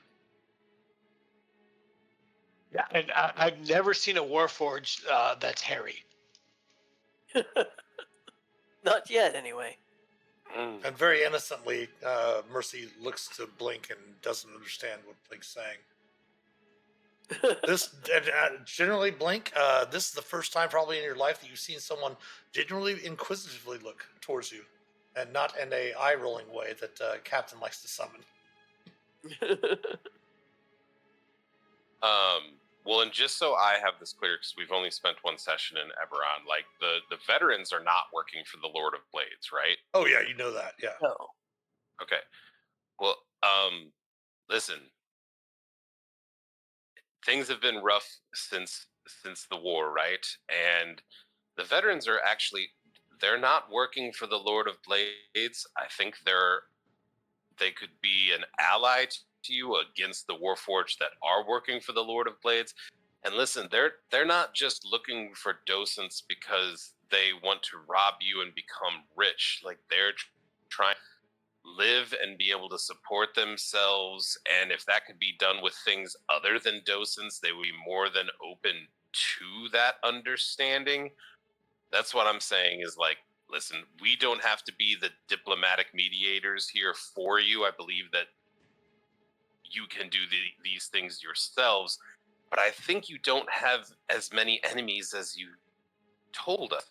I think you have potential allies that you could focus against a common enemy. Give me a persuasion check, please.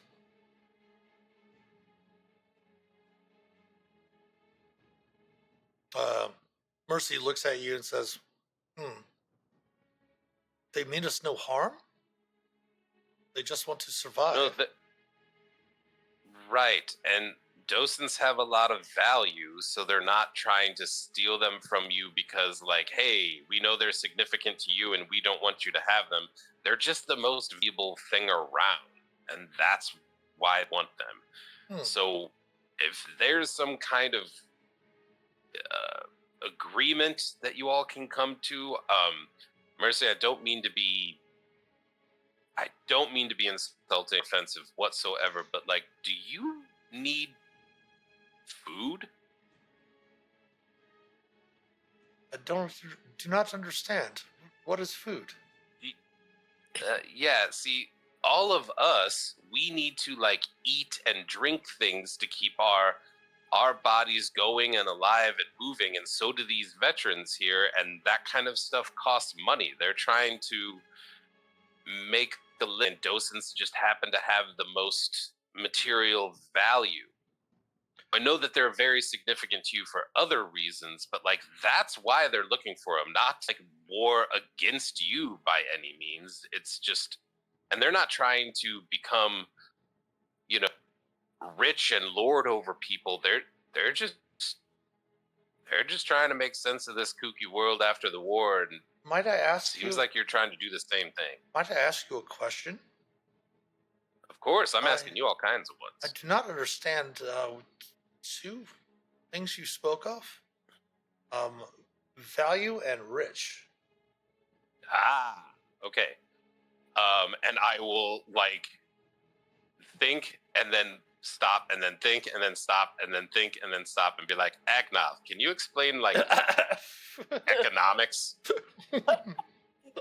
Minerva like starts bringing out her scales, her merchant scale, and like pieces of gold and yeah. I broke my abacus. yes. I have an abacus. I do have an abacus too. Yeah. And so I'll like start doing like some And you see, like saying, you know, well, Mercy puts their exchange hand. of goods. Yeah, Mercy Yeah. puts their hand on their chin as they're watching you, and seems to start to understand. Says, "We have no concept of that in our village or our settlement here." Well, again, as the captain said, you don't. I mean, the basic need that you know, as humanoids is food, right, to survive, and we need clothes to keep us warm, and you know, shelter out of the elements. And you seem very well equipped without these things. And because of this, there's been, this growing exchange. So we exchange what we need for what other people, we want what we need, and we'll exchange surplus of some things for what other people need. So it's all kind of a balance, at least in the ideal sense of the term. Nobody would have too much, but there are greedy people out there. And so you have these objects which have lots of monetary value, and You mean the docents? yes, the docents, because people want this technology. They want to learn from it. And you see the They're- green eyes of Mercy kind of get a little bit brighter, and looks to you and says, well, follow me, if you would, please." And Okay. she walks out of or they walk out of the mill. My apologies. And we'll come over here and open this door. Come through and open this door. And inside here, you see what appears to be some sort of storeroom. Many things that the Warforged pilgrims have salvaged from the Mornland ruins. Looking about, you see beautiful, clean tapestries, intact sculptures, leather-wrapped oil paintings, all carefully piled in a corner of the room. From your chats with the veterans, that definitely seems to be relics of old Seer. So, like, these docents are important to you for your, because they're a part of you and your history. Yeah, hold on These- second. One second, though. Okay. You also note that on some shelves, there's a number of metal orbs that seem to be the descriptions of what the docents look like. But go ahead. As to say, like, these pieces of art, these tapestries, these paintings, these are important to the history of these Sirens, of these other people. Like, these would have that similar sort of importance as the docents have to you, to them. So maybe there could be a little bit of, sharing or, understanding that would come from that. Trade. A trade, yes, trade. That's the word. I should know that word quite well. And, well, these have and you no could work together. These have no, as you said, the word value to us. If they are of value to them, and it would help in us working together, they could have them. Well, I think they would appreciate that very much. Yes, I think that would go a long way. And there's in numbers if you are working together. If they're veterans, they've seen combat. Their help while looking through the Colossus and and we have a saying of like 2 heads are better than 1, right? Like the more eyes, the more heads you think can help out, and it's better defense against these other unfortunate warforges that are working for the Lord of Blades. Well, I would say in these discussions and what I've learned from you is that docents have value to our people, the Warforged, as we consider them sacred. Sacred and value are the same, yes? Quite similar, Yes. yes. If you think that this might help, as long as the veterans willing to help us in finding docents, we would give gladly these items to them in exchange. And if you found more items of this ilk, you have no need for them, right? So they We find have no- docents, you get the docents, you find these things, they get those, right? I do not see any problem with that at all. Well, I think we have. Seems like a pretty good deal to me. Mm-hmm. If you could bring them to our community here and help us broker this trade, as you said, and bring peace to us, we would gladly allow you to use the docent that we do have that works. Okay. Would that be agreeable? Very much so. Mercy, also, do you know what this is? And I'll just reach into my pouch and pull out a gold piece. She kind of glances at it or they kind of glance at it for a moment, and looks up and shakes their head no. You've never found anything like this? Not in the colossi that we've searched, or any of the ruins here in the Mournland. Okay, I was just gonna add it to the pile of like stuff that they might not have a use for, and You could can be given to easily the see veterans. that, at least in your worlds, perhaps even because you spent a year in Faerun once you had popped over from your original lands, that all the artwork, the tapestries, the sculptures, the paintings, all that stuff like that are probably worth around 2,000 gold. That's a good start. Just a good start. Okay. Well, if this is, there's kinds of trade, right? If we're doing this for you and helping you find an ally out of what you thought was an enemy, will you allow us to make use of the recent docent that you found so that we might find the direction we need to go to locate our query? I think it's pronounced quarry, sir. Quarry. She looks very. Hush you. They look very confused as they kind of look around. Yes, that is what I offered. Awesome.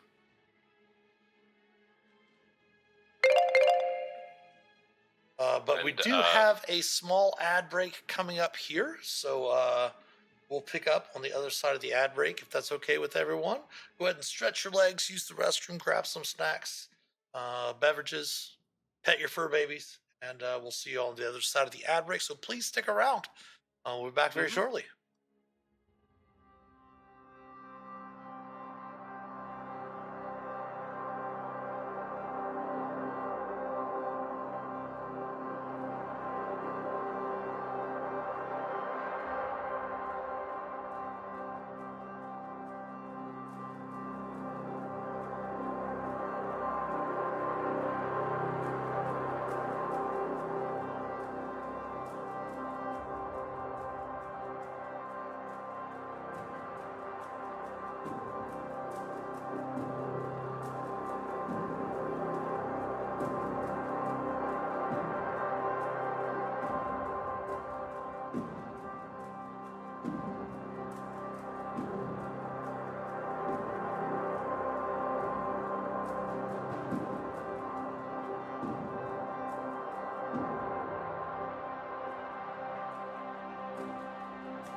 All right, and we're back on this side of the ad break. Welcome back, everyone. Again, thanks everyone for joining us this evening. Captain Ken, good to see you in there as well. Zargon, thank you so much again for the bits. King X Frost 19, thank you for the follow. Blazing 1979, J Rock, JM, Sparkles Mandy for the raid on Sunday evening. Again, apologies we weren't playing D&D. I was at Winter Fantasy from last Thursday until Sunday, and we came back. We'd already given the players Dantashin, Design Lizard, and Midcost the evening off, and just sat and chilled playing a little bit of 7 Days to Die, killing zombies. Oddly enough, I will say something that was very interesting. In my last game on Sunday morning, I was running the Dragonlance Epic, and I killed 4 of the 5 PCs. Look at Devana's face. Oh my god. All Oh in my the same combat. Yeah. Oh my. Wow, that Well, that must have been usually some happens. intense combat. It was very, very intense. They were taking a beating. I don't want to give anything away about the Dragonlance, the final Dragonlance Epic. It will be premiering at the virtual D&D weekends as well. So it's something definitely to check out. Winter Fantasy was great. The funny thing is that I actually did not realize that I was supposed to run as a DM. Both of the Dragonlance Epics, I had signed up to just admin the Epics. And let's see, it was Friday afternoon. That was scheduled at 1:30. I had seen a couple of my friends, one of which who is the Dragonlance story lead, John Christian, and my friend Troy, the night prior. And they're like, well, you're going to be admin with us. We really don't need the third admin, so just, you don't have to be there when we start. Just show up, whenever. So it's about 10 minutes after they started. I was literally getting in the elevator, and I got a phone call from another one of our friends. Says, hey, you need to get over here. They're wondering where you're at. I'm like, oh, okay. So I head on over there. And our head marshal, our Generalissimo is what he calls himself, of marshaling to get the players and DMs to tables and stuff, says, no, you're not adminning this. You're running this. And I'm like, what? Oh my god. What? I felt so embarrassed because I've never been late to a game or missed getting to a table at least 15 minutes ahead of time. I'd like to be there at least a half hour, 20 minutes at a time. But I went into complete panic mode because I didn't even have the adventure. I didn't even read the adventure. All I had was the admin documents for the adventure because that's what I thought I was doing. Not even I already have, you guys know I have panic and anxiety disorders anyway. But this was not a panic attack. This was like a full on panic assault. And I was able to sit down. I did have some Ativan with me. I took an Ativan to chill out. My friend brought me over a bottle of water and a Mountain Dew Zero. The head marshal said, hey, give me a second. I'm going to get you a copy of the adventure. We sat down, and my eyes actually started blurring. My vision started blurring. I was in such a panic attack. And then I sat down. I got the adventure in front of me. I was like, all right, you can do this. You've been DMing for 40 years. You ran things cold before. It's not a big deal. And then when my vision started clearing, and I was relaxing and stuff like that, I looked up, and I noticed that every single player at the table were players that I've had really awesome experiences with in the past Winter Fantasies and stuff like that. And they were all like, oh yeah, we saw you were running, so we requested your table. And I was like, oh, and then it just completely chilled me out. And then we had a hell of a game after that. But I ran that twice. And then we admined the most recent Promise of Blossoms Moonshay Epic. And then we had 2 sessions of the DRW Dreams of the Red Wizards in-game epic, which was very interesting as well. Looking forward to that one, yeah. Yeah, that's. I think those are going to be coming up at the virtual D&D weekends as well. So that should be fun. We also played I got to play actually in a game on Saturday. One of the AL admins and author was not admin anymore, but Alan Patrick. He was going to be coming into town to play in this. He couldn't make it. his wife Jenny said, "Hey, do you want the ticket? My mom's playing in this game, and she's new to D&D. It would be really nice if someone I could trust would be able to play this epic with her." I was like, "Sure, I'll go ahead and play it." But it was for Grim Hollow from Ghostfire Gaming, and it was basically the epic was designed to experience how the game world became the game world the way it's set up. It was really, really cool. I chatted with them. I'm going to be getting in contact with them about maybe doing that campaign world for one of our streams during the week, which is going to be a lot of fun also. So yeah, that, and then of course we got all the information about Legends of Greyhawk, new organized play coming out. Can't say anything about the adventures yet. We're doing the previews at MagicCon, but it looks really, really interesting. It's going to be kind of an alternative style game, very similar to AL, but not exactly like the Adventures League. It's going to be a little bit different. So that's going to be fun, and those will be at the BDW weekends here in the next few months, hopefully, that's from what I understand. And then premiering some of the new adventures, basically the previews, going through all of the players participating are basically going to determine the bad guy for the rest of the series. And then it's going to premiere at Gen Con, so that's going to be fun too. Yes, finale epics are often brutal. Yeah. Very cool. All right, so our characters are in Iolos. You have found a way to perhaps broker some peace between the Warforged Pilgrims as well as the Siren veterans. Mercy has agreed, and by the way, my apologies.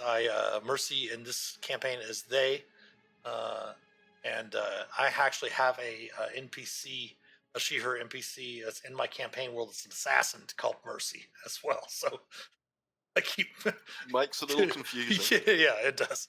But yes, Mercy, they have agreed to give these things that have no value to them to the veterans.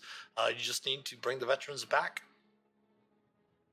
here to the village, or this whatever remains of this ruined village that once was. All right. Right. I guess we go travel again. So that's an hour away. That'll take us 4 hours. Perhaps might take you a little less. You're not really sure. Basically, when you go from place to place, I roll 2d4. If whoever makes your survival check doesn't make that survival check, we just double that, whatever's on that 2d4. All right. So, do you want to head back to the veteran camp? You do know that they headed out to the Colossus that was to the west of them. Let's go ahead and bring you back over to the larger map. Yeah. You do find yourselves here at Iolos. They were heading over from the camp to this Colossus.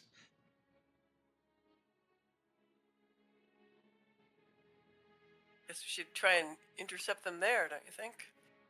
It looks closer, but yeah, One I mean, never knows. yeah, without DOS getting lost, maybe pop up into the sky, take a look, see if you can see, and Yeah. then You also, do. I was going to say, you also know that is where Mercy and their group found the most recent docent that they have. So the veterans will most likely come up empty from there. Yeah. all right. So to the what we Colossus. If you going want, there. by the way, just so you know, you can take a short rest here in Iolis if you want before you head out, if need be.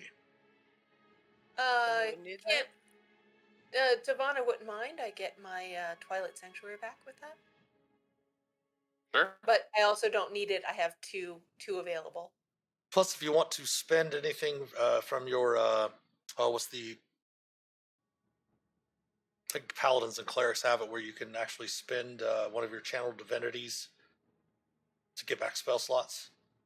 Since you get your Harness Divine Power. Yeah, Harness Divine Power. Since you get your spell slots, or you get your channel divinity, or at least Devana will get her channel divinities back after a short rest. So if you wanted to spend any of those to get back spell slots and get them back, you can do that. Yeah, that's a good idea. All right. A short rest can't hurt. Let's do it.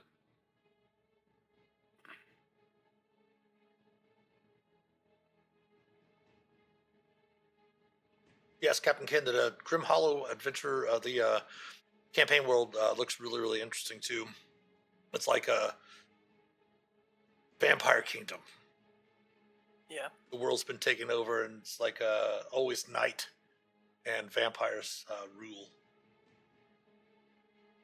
Which, if you follow the channel or you know me as a DM, you know that Ravenloft and the Domains of Dread are one of my favorite campaign settings, and this is just like, oh, sweet.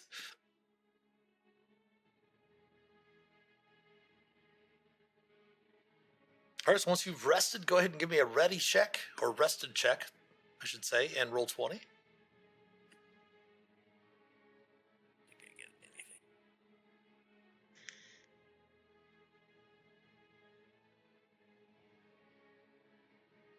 All right.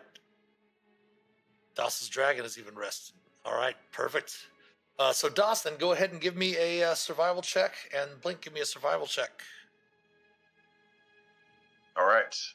I will do this at advantage, or I will use heroic inspiration if I need to, using new heroic inspiration rules. I don't think I need to. Nice. You both made excellent checks and are able to, Like I'm gonna let him outdo me. right? What? So are you going to spend your heroic inspiration to try to roll higher? No, No. I'm fine with what I did. All right. So it's going to take you about 2 hours to make your way to that Colossus to try to find the veterans. And indeed, after a fairly quick trip, you do. There's a little bit of a situation where the veterans are kind of hiding. You do hear some clanking and some throwing around of some of the metal cogs and such like that inside the Colossus. But after a little bit of time, you're able to coax them out. And Caliph steps down. You see the two halflings behind her have some packs and such, and just some things that they've tried to scavenge. Most of the stuff they'll probably take back to their camp just to see if they can't use it as part of their camp. But Caliph does see you and says, "Greetings, friends," and starts making her way down from the Colossus. What news of Iolus? All good from where we're sitting. So Did they I have a appreciate- store of dulcets? they've got a store of several things that I think you would find particularly interesting, and that they are willing to just straight up give you. And I'll explain. They You definitely see a look of like shock they- on her face when you say that. Yeah. they don't understand or they didn't understand like monetary value or trade or commerce or currency, anything like that, and they have found like artifacts and tapestries and paintings and things that would have great value and allow you to essentially like have and earn a living, and they're willing to give them to you if you're willing to like ally, and maybe you can all start working together. Give me a persuasion check then, if you would, please, Renly. I don't think I need to use my inspiration. I don't think so either. No. Well, Cal looks rather surprised. She's like, they find no value in the docents? No, they find values in the docents. They're like sacred to their people, but they're all of the other things of value that they find, they just put in a box and they don't use because they don't even eat Caliph. They have no reason to have money or that to need to buy food. So they're saying you can have all of those things. Yes, I understood that they didn't eat, but I didn't know that they didn't place any value on those things. And she kind of looks back, says, let's go, friends. Our new companions here have found something interesting for us to do in Iolos. you're sure they're not violent towards us? I mean, we've never attacked them. We've just, been in the shadows trying to find a way into the village. But They're seems not that violent at all. At all. seems like we might have been mistaken. Please, yes, let's head back. We did encounter some of the violent type, but they're different. They are. Well, I mean, they're dead. Yes, that too. You The encountered ones we encountered, at least. Warforged from the Lord of Blades. We did. Yes. Well, then we should be very careful on our return. We should.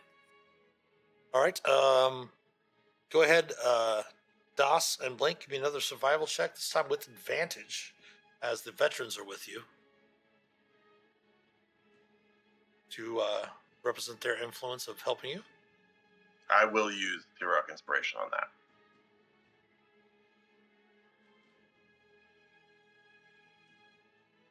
Okay. 22 and 17. You're able to make your way back.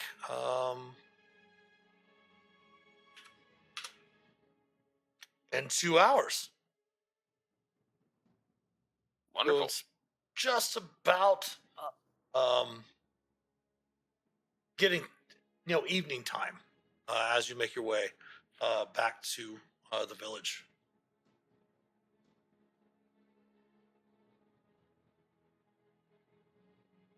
With the veterans in tow. Oops.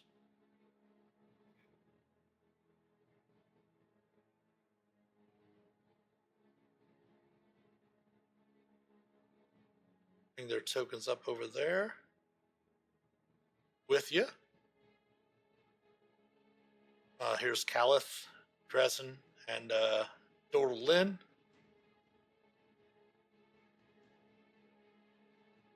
They do, of course, come with you very cautiously. They still aren't fully convinced, but really was so persuasive that they were able to. They definitely came with you and were willing to let you speak on their behalf, and speak for the Warforged if so as well.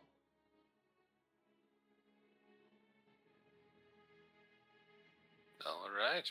Well, let's everybody play nice now, right? And Mercy, Caliph, Mercy. You see Mercy bow their head. Caliph again seems just a little bit a little bit apprehensive, but says, "I understand you have relics from our former kingdom that might be of value to us." And kind of looks over to Renly, like, is that the word we're supposed to use? Yeah, Mercy, the stuff in the storeroom that you don't need and aren't docets. Do you mind if we show Caliph some of those things? Surely. And they have one of the other Warforged come over and they help bring out all of the stuff that's in the storeroom. And you happen to note that it's the tapestries, the paintings, the sculptures, all of that stuff like that. You see Callus' eyes and Grezin's eyes and Dordal Len's eyes kind of just go wide as seeing this stuff. And you also see Mercy come out, and on his chain, there's a ring. Agnoth, give me an Arcana check. Actually, never mind, your passive Arcana. You can definitely tell the ring's magical. Is that one of the things they're bringing out as well? Yep. And You mean Mercy, got magic here. Mercy, oh, sorry. Go ahead, Agnoth. You've even got magical items in there. That's very interesting. Mercy kind of turns and says, "This is magical?" And they shrug their shoulders and kind of put it down in the pile. And Callus says, "This would be more than enough. I mean, all we want is to find the treasures from our ruined homeland, to sell outside the Mournlands, to fund new and better lives for ourselves. You did not know that the Dawsons were important to your people. And Mercy kind of looks over to Renly, kind of like making sure it's okay for them to speak.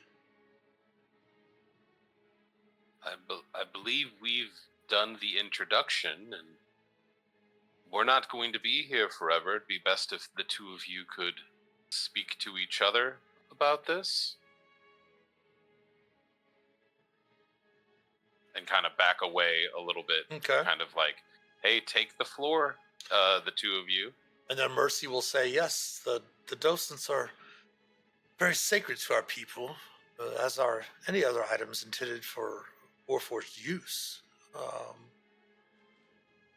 We would agree that any items that you find valuable, other than the docents, you would have freely. We could perhaps work together for to search the Colossi for items important to your people and things sacred to ours.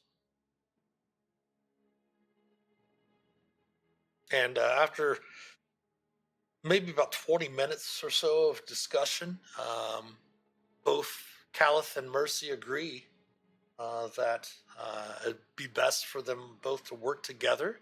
Understanding each other's motivations now is clear for that, and Calith's group does indeed want and settles for the valuable items other than the docents, and Mercy's group definitely is happy with the respect from the veterans, understanding that the docents are important to their people, and both of the sides are agreeable to the terms, and will start working together. Do we, like, as that's going down and they're looking through the pile, can we ask Calith if they find the, like, specific things that they were looking for? You can, as they start going through stuff, and you do. It is getting, like I said, it is getting towards nightfall because you traveled most of the day, heading here, 4 hours back and forth. With time in between, it is getting close to a time for a long rest for your group. But they're willing to set up some fires and stuff like that, and everyone to sit around. You can all, eat and drink and be merry. The pilgrims are more than willing to hang out, even though, of course, they don't imbibe anything, any liquids, or eat anything. But Calith says that none of these items are what she had lost. She does mention that they are worth about the art objects and such. She's like, these will bring a fine price in the marketplaces outside of the Mournlands here. This ring, indeed, is it valuable? And she looks to Agnoth. Well, I suppose since we're settling down for the night, I can take a look. Indeed, it is fairly valuable. It is a ring of feather falling. A ring of feather falling. In some places, and I've seen some cliffs around here, this could be very useful to you. Definitely. My friends, if that ring is magical, that would fetch just as much coin as all of the art objects together. I insist, keep either the art or the ring, whichever you'd prefer. Especially, that's the least I could do for you brokering this peaceful resolution.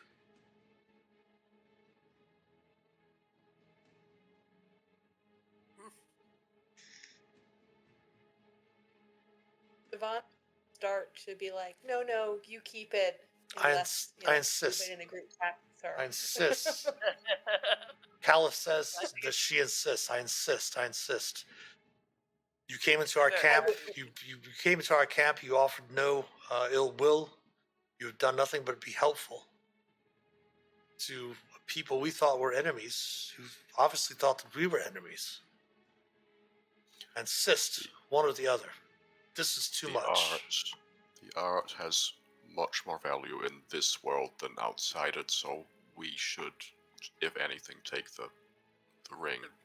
I agree. Yeah, that's fine with me. I don't have any use for it, but we can add it to the bag and pull it out if we feel like it's going to be useful. Or if somebody else obviously has a use for it, obviously. You know. Or someone has a free attunement slot. I don't know. Or if someone flies in the air, perhaps. Oh yeah, yeah. Oh yeah, I think that's probably good for you. Anyone. Yeah, Captain's like, I'll just keep it in my bag because no one really needs it. I'll just hold on to these things. That's, I completely clocked that, Talos, and just Renly's just that selfish and foolish. No, I just wasn't thinking about it. Absolutely, go ahead. Well, more importantly, DOS actually, weirdly enough, does strangely have an attunement slot, so it does seem to have the stars aligned. Nice. Oh, good. Sir, is he questioning your judgment? Is he causing you problems, sir? DOS said yes. Yeah. Blink, I have some really bad news for you. I made a mistake. I know. Apparently, in this land, it can happen. All the other ones we've been to, it's impossible. But here, I guess it's possible. So It's Blink, that just time leave that one through off. thing. Yeah, yeah. instead of It's a never Blink, on. instead of Blink clutching his pearls, he clutches his head. I need a long rest, sir. We all do, Blink. We all do. But yeah, they do set up some campfires here in the clearing. Let me move everyone kind of over here around the statue. Ivana will look for a good place to set up the teeny hut for anyone who wants Yeah. to join her in there. Just for a little extra warmth, safety, privacy. So, that I think- evening, as you're sitting around the fire, go ahead, Agnoth. I think while we're doing this, Agnoth is going to chat a little bit with the Warforged and try to sort of work out a bit of the nature of who they are, where they came from, and whether there's some kind of connection between them and the Colossi, because this whole docent thing makes it sound like that there is, but he's not quite sure if they're like bigger and smaller versions of the same thing or just something else is going on. Gotcha. You kind of get a brief history of what they know of Warforged. Feel free to do a little research between now and next session if you wish, and Agnoth can have that knowledge of just the basics of what they were created for. They were created to fight in the war, the last war, and all of that. And sitting around the fire that night, you're able to chat with them, chat with Caleb and Grezin and Dortal Lynn about what they did before. The day of mourning and all of that. But the conversation does turn around eventually to what it is you're actually looking for. You've mentioned to the veterans that you're looking for something. You've mentioned to the Warforged that you're looking for something. And they basically are just, as a matter of courtesy, they've been fairly open with you, and they do ask if Caliph actually brings it up first, and his friends, you've had no reason to help us in this situation and such like that, but you've done so. What is so important that you're looking for?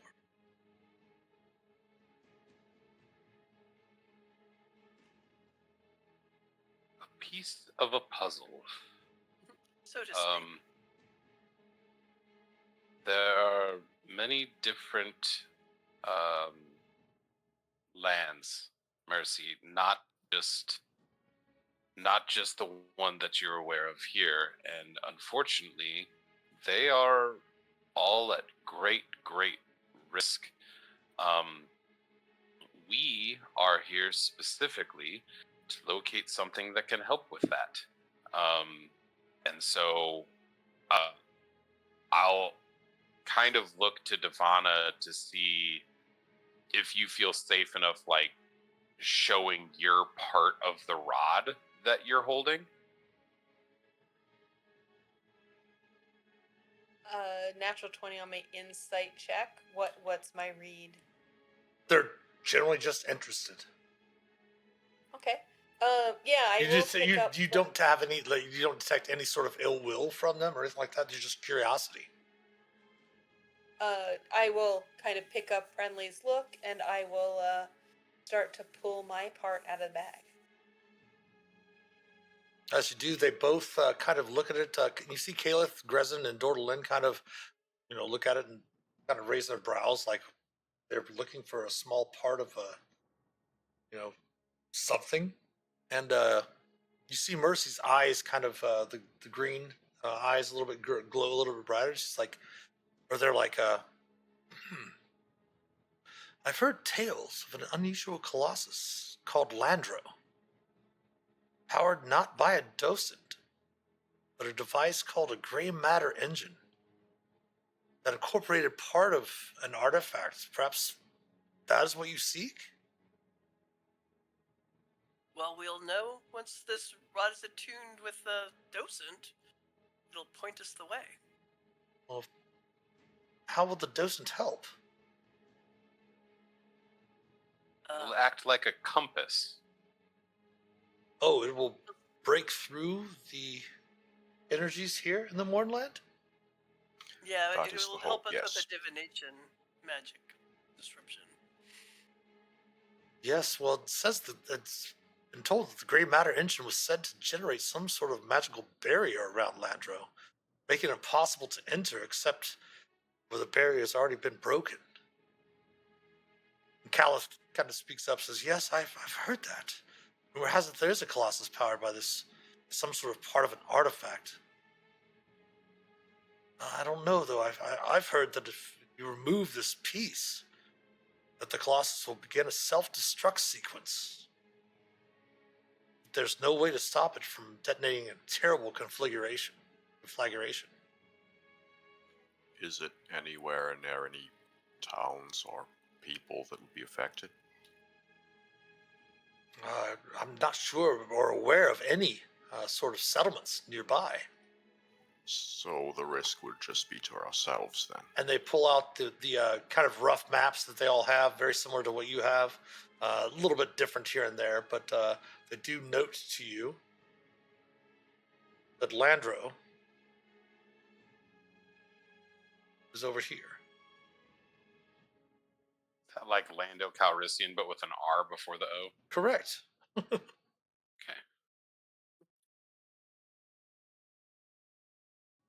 And Mercy does say, well, we had an agreement. You've done everything on your part. And hands over the docent to you.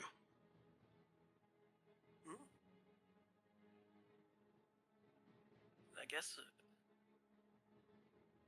Wait, who has the rod that we have to use next? Which is the last Agnoth?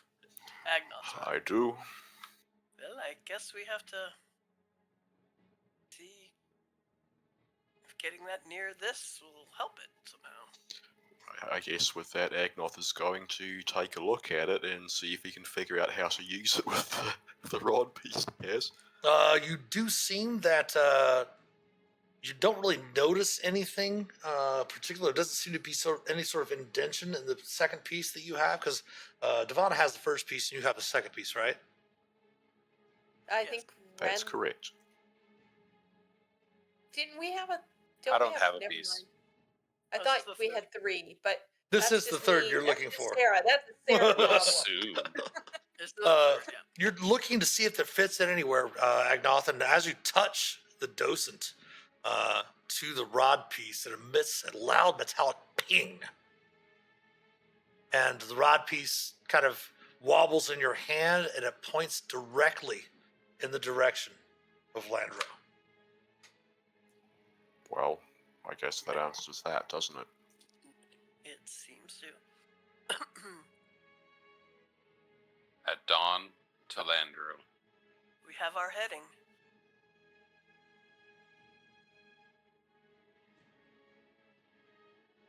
You do indeed. Good to know. Good to know to have a direction to go at least. Anything you would like to do for the rest of the evening, as you see a number of the Warforged go into that similar state that you saw earlier? You do find out, Agnoth, as you're chatting with them about that, and it is a regenerative state. They're completely aware while they're in that state. But it does allow them, basically very similar to a trance from elves and such like that, to basically take a long rest mechanically. I'm good. I'm good. Ivana's good.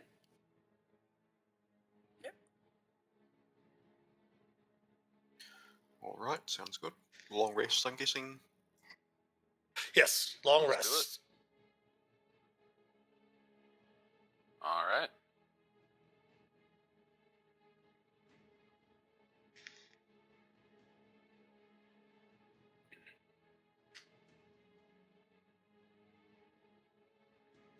Okay, so after your long rest, you awake.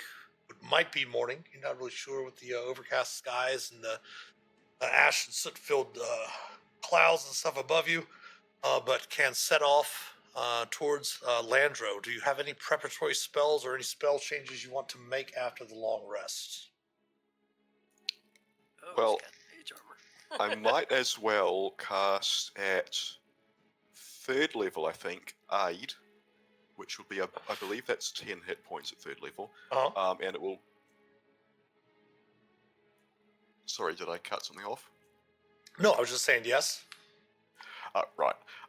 It will go on the party members with the lowest hit points, so I think that is, if I remember rightly, Minerva, Renly, and Agnoth.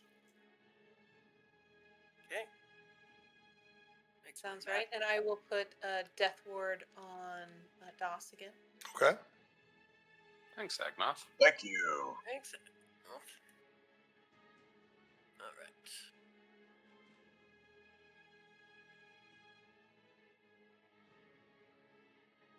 That was 15 extra hit points? 10. 10. Oh, 10. Okay. Sorry. I know I put that and I'm like, wait, no, it's not that much. Yeah.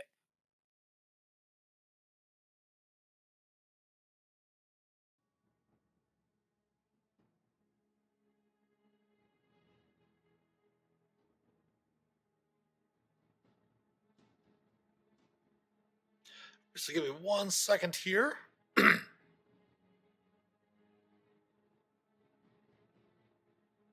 Go ahead first, before you start travel next morning, go ahead and have Das and Blink give me their survival checks. Of course, Calith and Mercy wish you well on your journeys. And thank you as you start to set out to depart. I will give DOS my heroic inspiration, if that is okay. Did you use it for something earlier? No, you didn't. Ended up getting the Flash of Genius. Yeah, Lovely. This is like last time. didn't help. Das I was is trying. flying, right? Das Yes. is flying, yes. Definitely out of my reach. That's all right. Thank you for the help. So anyway. we'll take you a bit of time to make your way over there. Traveling across the wastelands, you travel for about 6 hours, and it seems like you've barely made it across the river. You stop for your midday rest and start out on your trek again. And it does seem to be about another 6 hours before you finally make it to the edges of what appear to be a rather massive one of these colossus. Definitely seems to be looming empty from what you see from outside here and foreboding over the eastern part of Mount Ironrot's flank. Well, I guess I'm going to burn another 3rd level spell slot so we don't have to remove those hit points. It lasts for 8 hours, I think, right? Yeah. All right. Yeah. Same with me. I will cast another death ward on Oh. Das. Death Ward's only 8 hours? Mhm. All right. My apologies. I'm sorry. It's the Mournlands. That's the way this Yeah. works. It's all right. You These do lands, all note... kinds of terrible things can happen. I can even make mistakes. Apparently. Yeah, this is a really funky land. Even the captain made a mistake. But this is crazy town. You do note that the Colossus itself has been sitting there for a while. You do note that parts of it are up on the side of some of the cliffs. Parts of it you do see looking about. Everyone give me a perception check. Keep in mind you'll be making this with disadvantage because of the lightly obscured area. Sorry, what kind of check? Perception? Perception, yes, please. Oof. Oof again.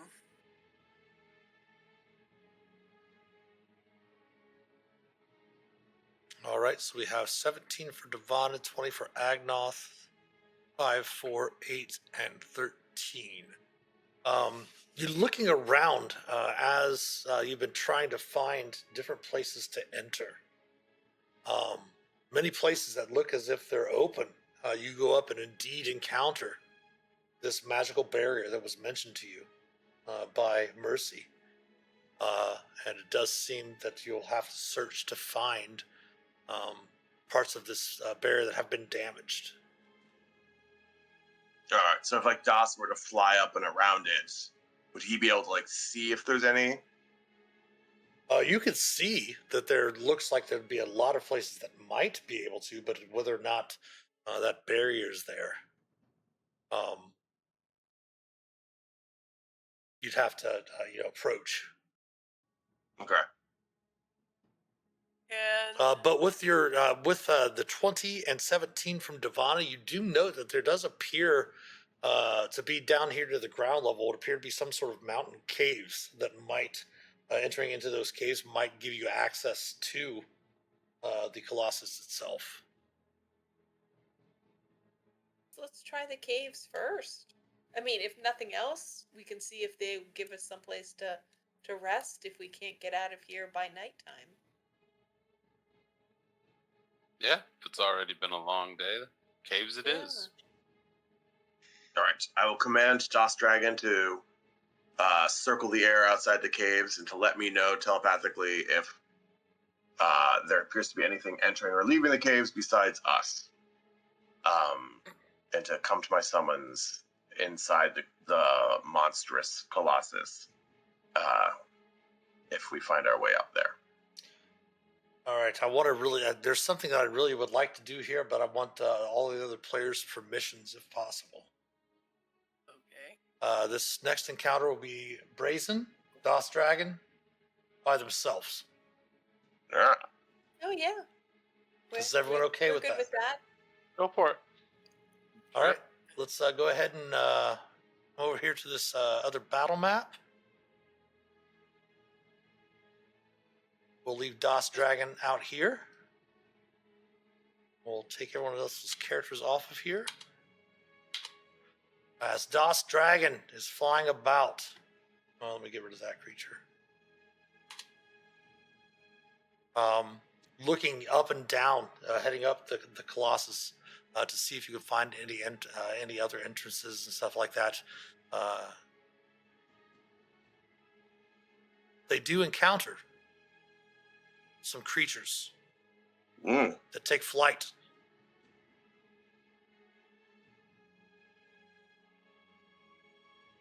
Oh, that's a big thing. Up into the air. Please select Das Dragon's token and let's roll initiative. All right. So I do see a health bar, and it's a very Dark Souls-like health bar. Oh, you guys, This concerns me. let me see if we have vision on here for everyone. Let me see here. Daylight is on. Yeah, so you can all see the map, right? I can't. just see black. Oh, you Yeah. just see black? Let's just see Oh. that then. What about that way? There we go. Oh, Yeah. that explains it.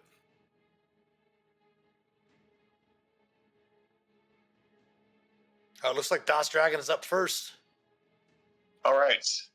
I mean, DOS Dragon, this may be a very boring combat, Mitch, but I think DOS Dragon's not particularly interested in taking on these two creatures who probably are both twice its size each and probably 4 times its hit points each. So Brazen is going to turn tail and basically, as like flying creatures do when they look really cool, when they put their wings together and just basically let themselves like be pulled straight down by gravity and dash away / down. As you Which- turn to do so, you do note that there is a third. Wah! Oh no! All DOS right. Dragon is surrounded. Well, it's going. All right, so that's going to have to bank slightly, and And I'm probably sorry, go- real quick, I have to give everyone back their heroic inspiration. Because all right. of Agnoth's comment in Roll 20. Oh no! Looks like you're going to get Gosh. rocked. All right, well, let's use all those heroic inspirations because we have, yeah. All right, so it's going to bank sideways and go 1, 2, 3, 4, 5, 6, 7. I mean, Mitch, how much do you want to do this on a plane versus doing it in 3D? Just move, if you're going to move up or down. You're all about the same level here, but we're going to say about maybe 150 feet off the ground. Okay, 1, 2, 3, 4, and then we'll go down. So this is negative 20 feet, so 20 feet off of where they are right now. Okay. And that is turn, because that's its movement and its dash. Of course, that's the what the creatures look like. Massively huge creatures. Unfortunately for DOS Dragon, these creatures have a fly speed of 120 feet. Oh. Ooh.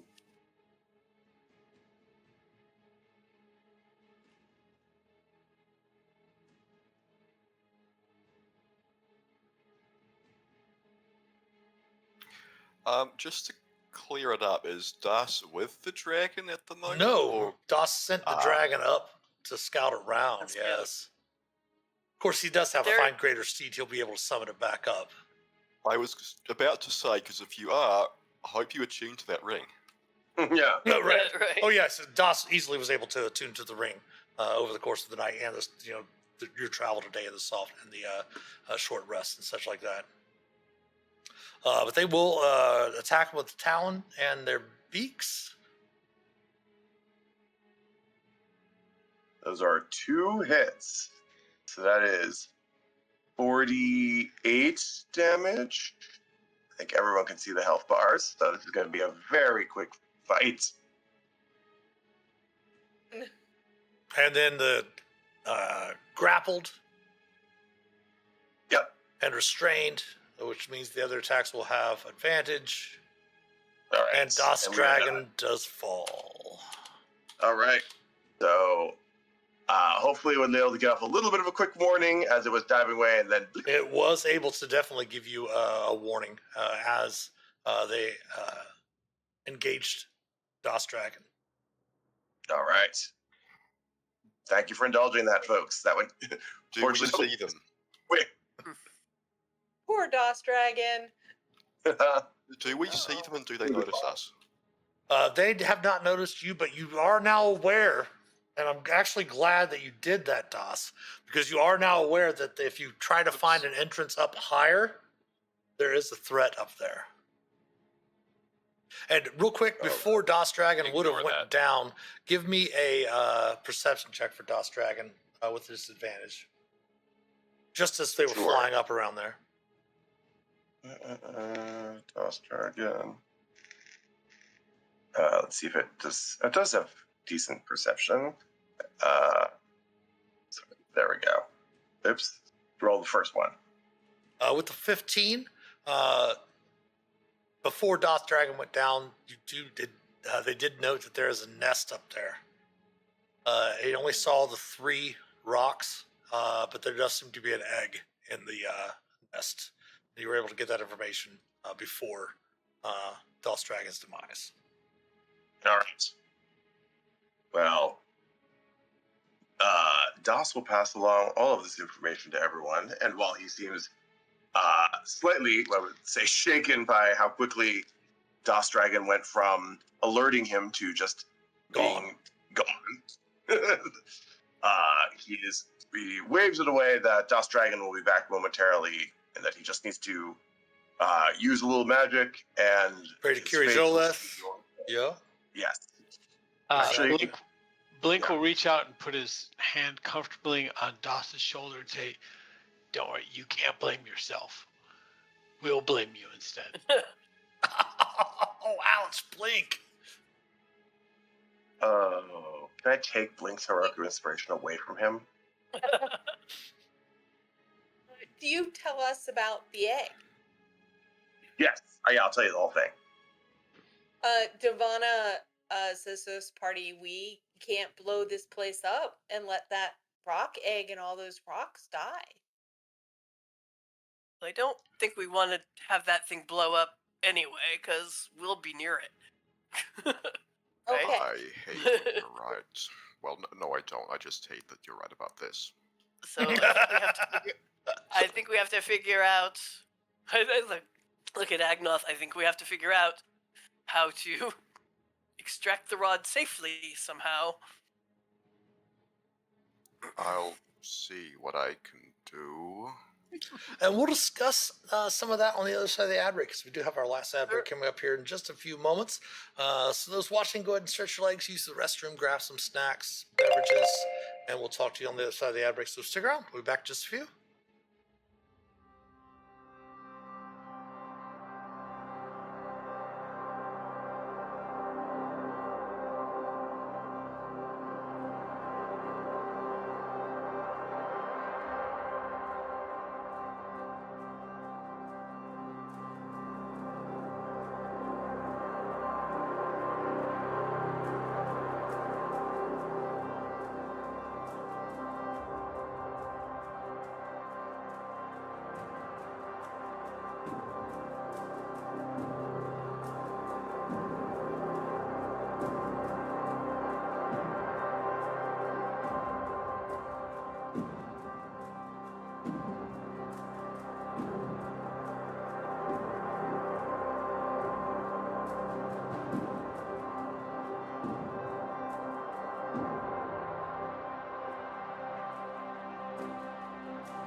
All right, back on this side of the ad break.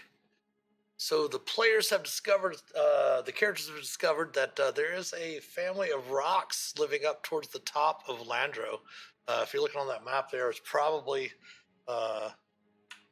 fairly close to the tip point there, where the arm is resting around there. You have spotted some caves down here near the bottom that might be a place to enter into. You could search perhaps maybe the middle section. You did note, in addition to the rock's nest, there did seem to be a place that might be accessible towards the top. Also might be a place for escape. You never know. But there is the area towards the bottom here, and it is getting pretty close to nightfall. Or what would be considered nightfall, I guess. As you have noticed that it has gotten a lot more, the light has gotten a lot darker all around you. I think it'd make sense for us to at least get into the lower caves, see if that's our good entrance in, see if it's safe, Okay. and then maybe find a good place to camp. How high up is that entrance, do we think?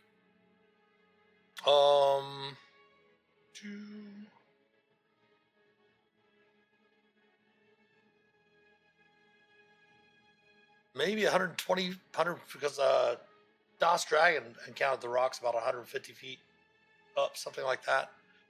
So you're talking about the middle entrance? Or the top Yeah, entrance? like if it's up top, like how far from the bottom where we're walking would we need to be able to travel up? Sure.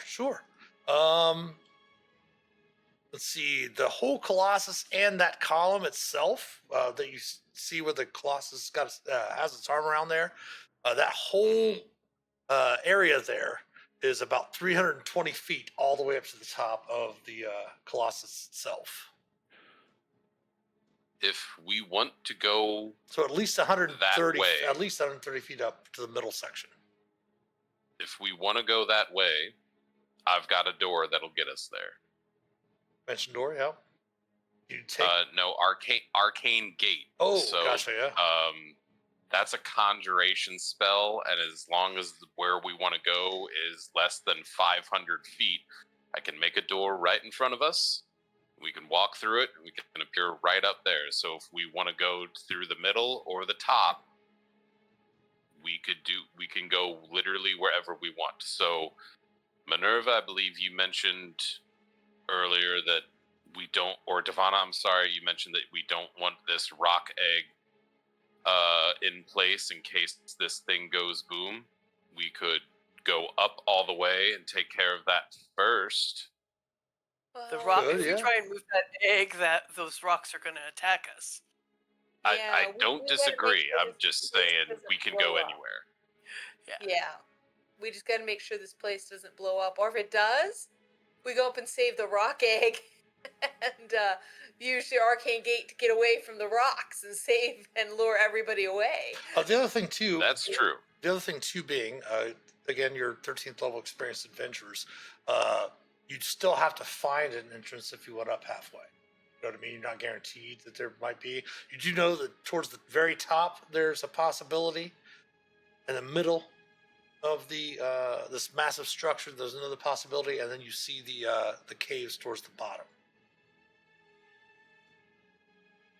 And I'm wondering if my wand of secrets could help us find any entrances. Possible. But of course, that is, I don't know, it's not stated as being divination magic, but it seems like it would be divination magic. I just wanted to point out that like the distance Wand of the secrets. height and all of us not being able to fly is not an issue if we want to Oh, gotcha, try gotcha. out any of the Yeah. other entries. Forgot you have Arcane Gate now. It's one of your Warlock. Well, actually, Magic two of Arcanums? us have it. It's like Agnoth's Piece of the Rod has it, and I have Oh, this that's one of my right. Mystic Arcana. Right, yeah. That's right, Mr. So we've got two uses of it. Oh, which is interesting that they had it on that piece of the rod before coming here, too. That is true. So,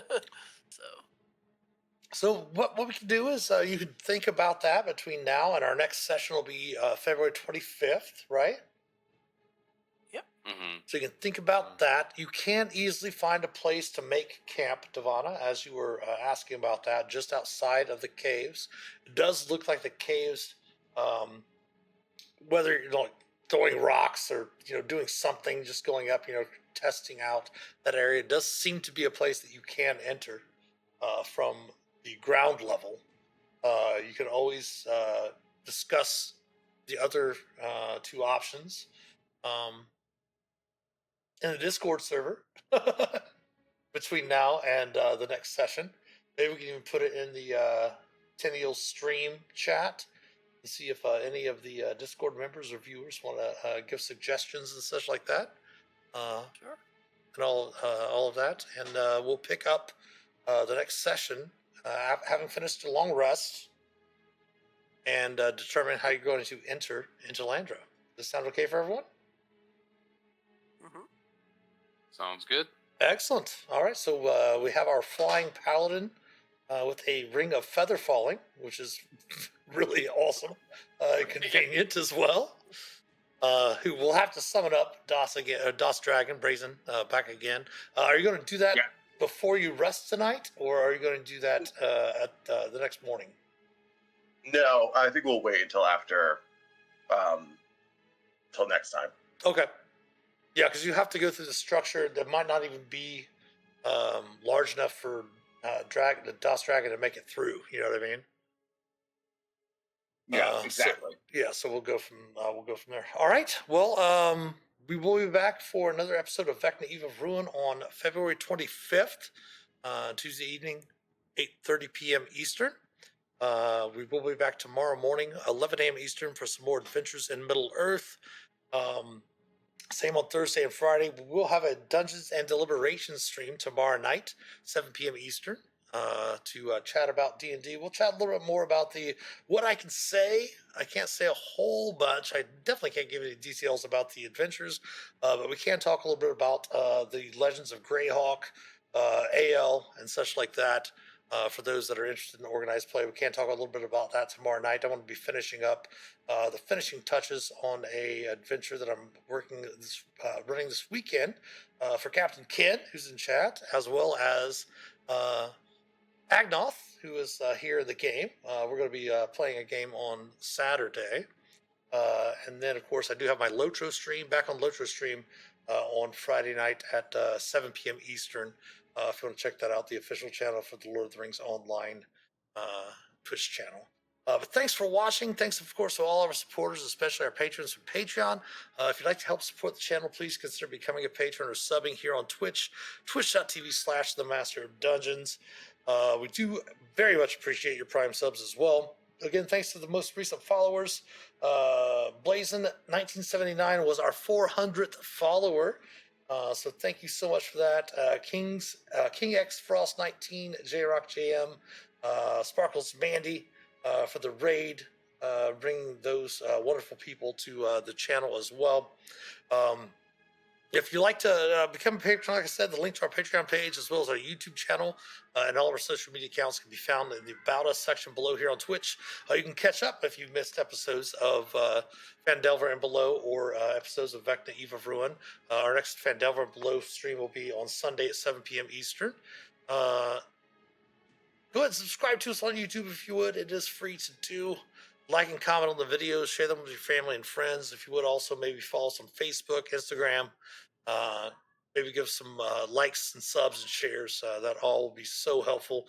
Again, if you want to talk with us off stream and discuss with the Tennials where they should go, how they should enter Landro, you can join the Master of Dungeons Community Discord server by clicking on the Discord panel in the About Us section below, or clicking the link here in chat. Where you can help shape an accepting, caring, and inclusive gaming community.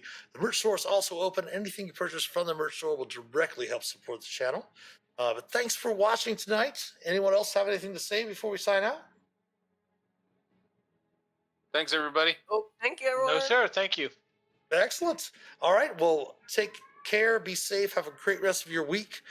We love the all in you. And as always, until we speak again, happy adventuring.